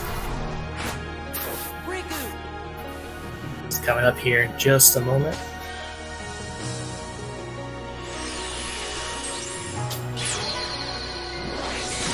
And time. Congrats. Thank you. I'm actually really happy with that because that was a gold split too to end things.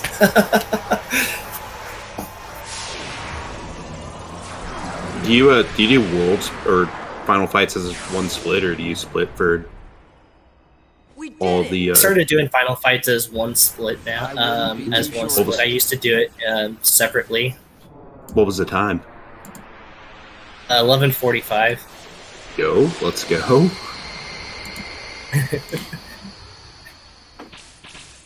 World that never was really slow, but I at least got through all of it gemless, other than I can't. Luxor. Don't say But another word. I felt really Yeah. good with It's not how over. all of that went. It's just not. Dude, in game's really hard, especially during a 3-hour run. How can you say that? Yeah, Even especially if when we you're could trying to go commentate for where we everything are. too.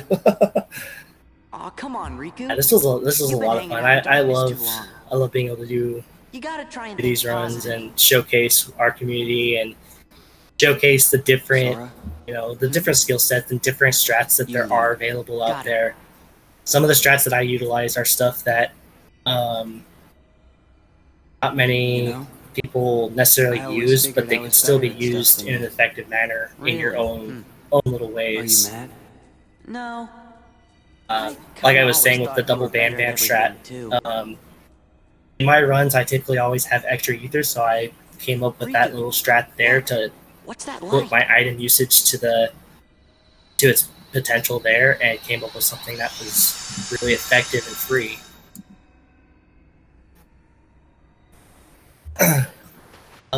But yeah, I had a blast. I appreciate you guys having me on here, and really excited to Cool. showcase level 1 Memory Will here in just a moment. We're gonna go ahead and jump right into one of the hardest super boss fights in KH2, especially level 1. There's lots of ways to go about doing this fight. There's the Peter Pan strats, there's the Fenrir strats, there's even Berserk strats. I'm going to be showcasing a little fun strat that I've been working on for the last few weeks. It's a combination of Final Form and Duck Flare. This is it. Okay. Yeah, this is it. Give me strength. So we're going to go into Final Form, do a couple Fire Ragas here.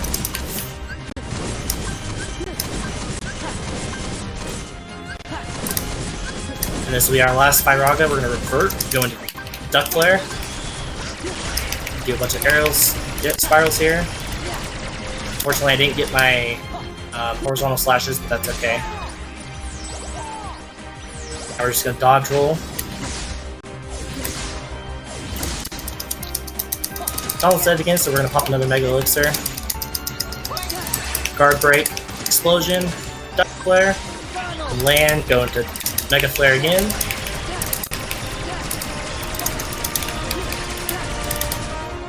And we should be at DM state. Close to DM state. I lied. So once again, since Donald's dead, gonna have to pop another Mega Elixir. I'm just gonna Duck Flare now because we got quite a bit of bars to go. This way I can just immediately put him into DM state. Oh, that was unexpected actually. He should have gone into DM state. Well then. Huh.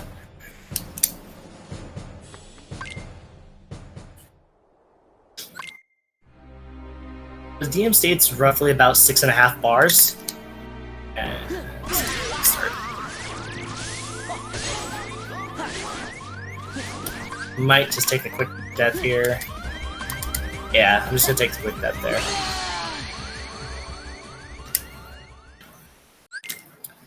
At this.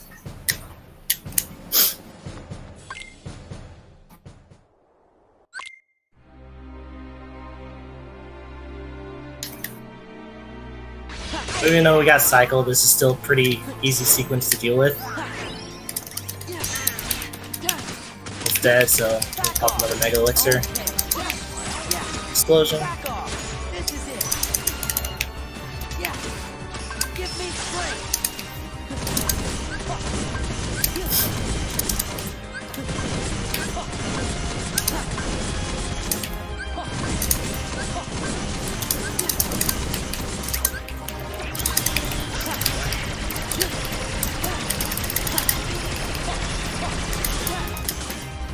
The reason I only do 2 horizontal slashes there is it gives me enough time to get out of his range of his tail whip attack.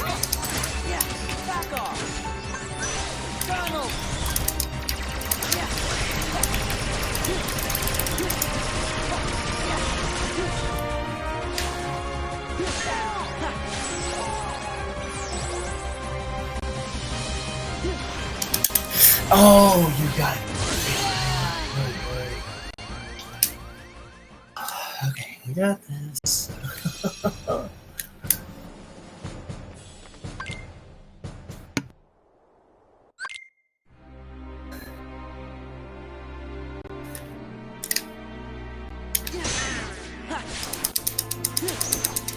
Yeah.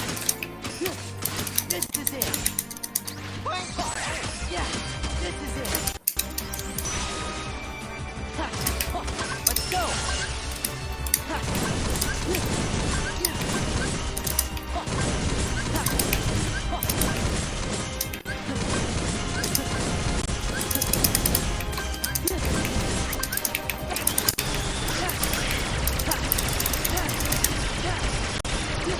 Uh-oh. Not good. Oh, I got...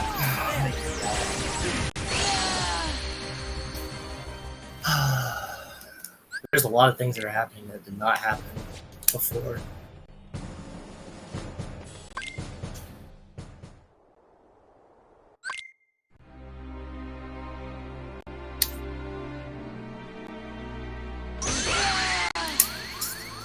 We're fine.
Kinda had no choice but to cut that one a little bit short. I'm gonna play it safe, pop another Mega Elixir.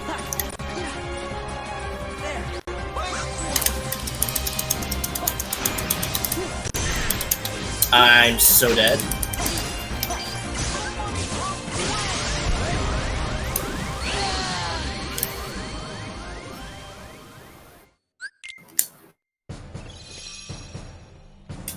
Really sorry, guys. This is, there's a few things that are going way wrong than normal.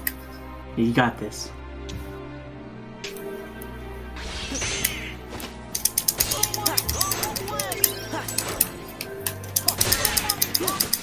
Yeah. Take this. Yeah. It's over. Yeah. Light.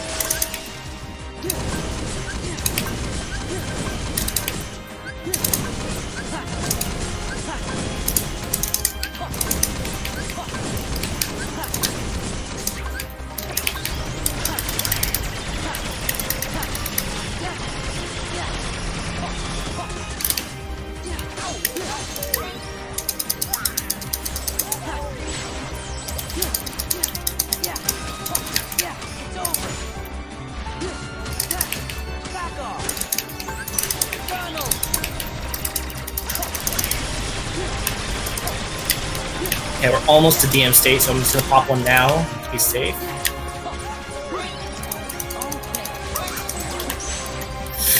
No!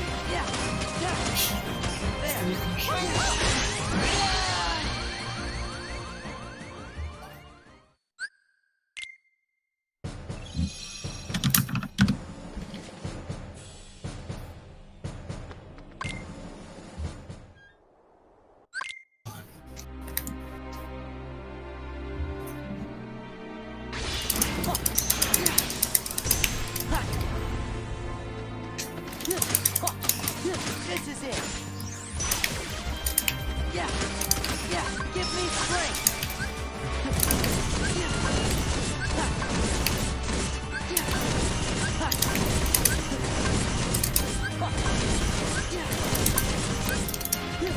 Oh. Not exactly ideal, but it will make it work.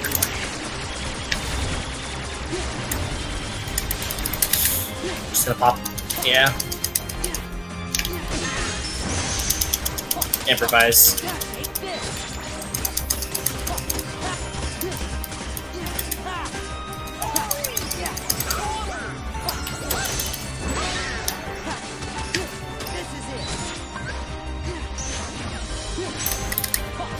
Ooh, we got away with that.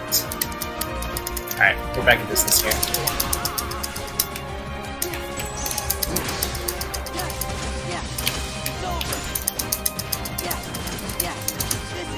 Fortunately, this is going to be a little weird because we're not going to be able to do Final Form in the second half, but we'll make it work.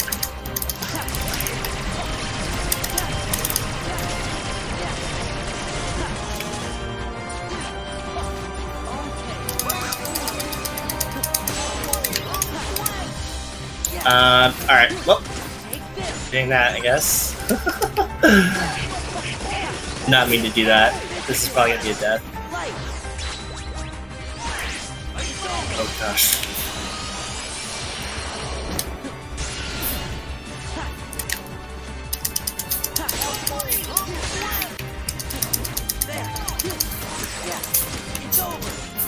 Okay, we're in DM state, so now we're in a good spot here. Unfortunately, we're not going to be able to do Final Form, so we're probably going to have to do a second cycle of DMs just to kind of be safe. I do have plenty of Mega Elixirs that I could probably stretch the damage a little bit.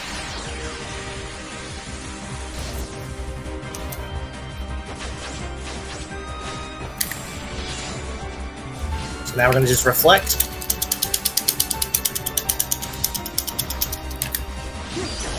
So that way I can get a little bit of my MP back.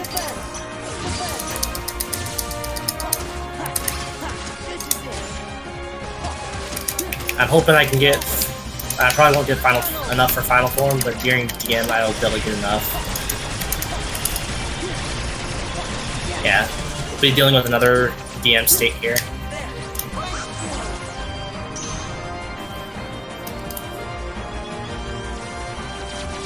Or not. Uh-oh. Oh, wow!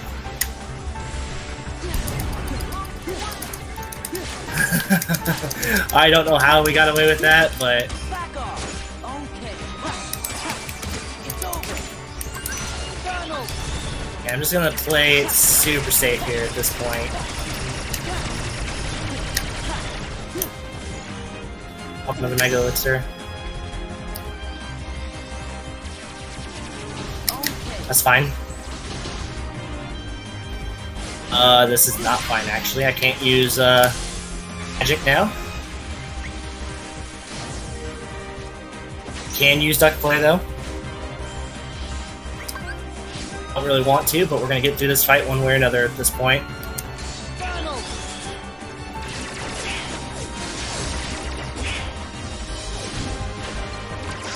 And we're gonna end the fight in some swag.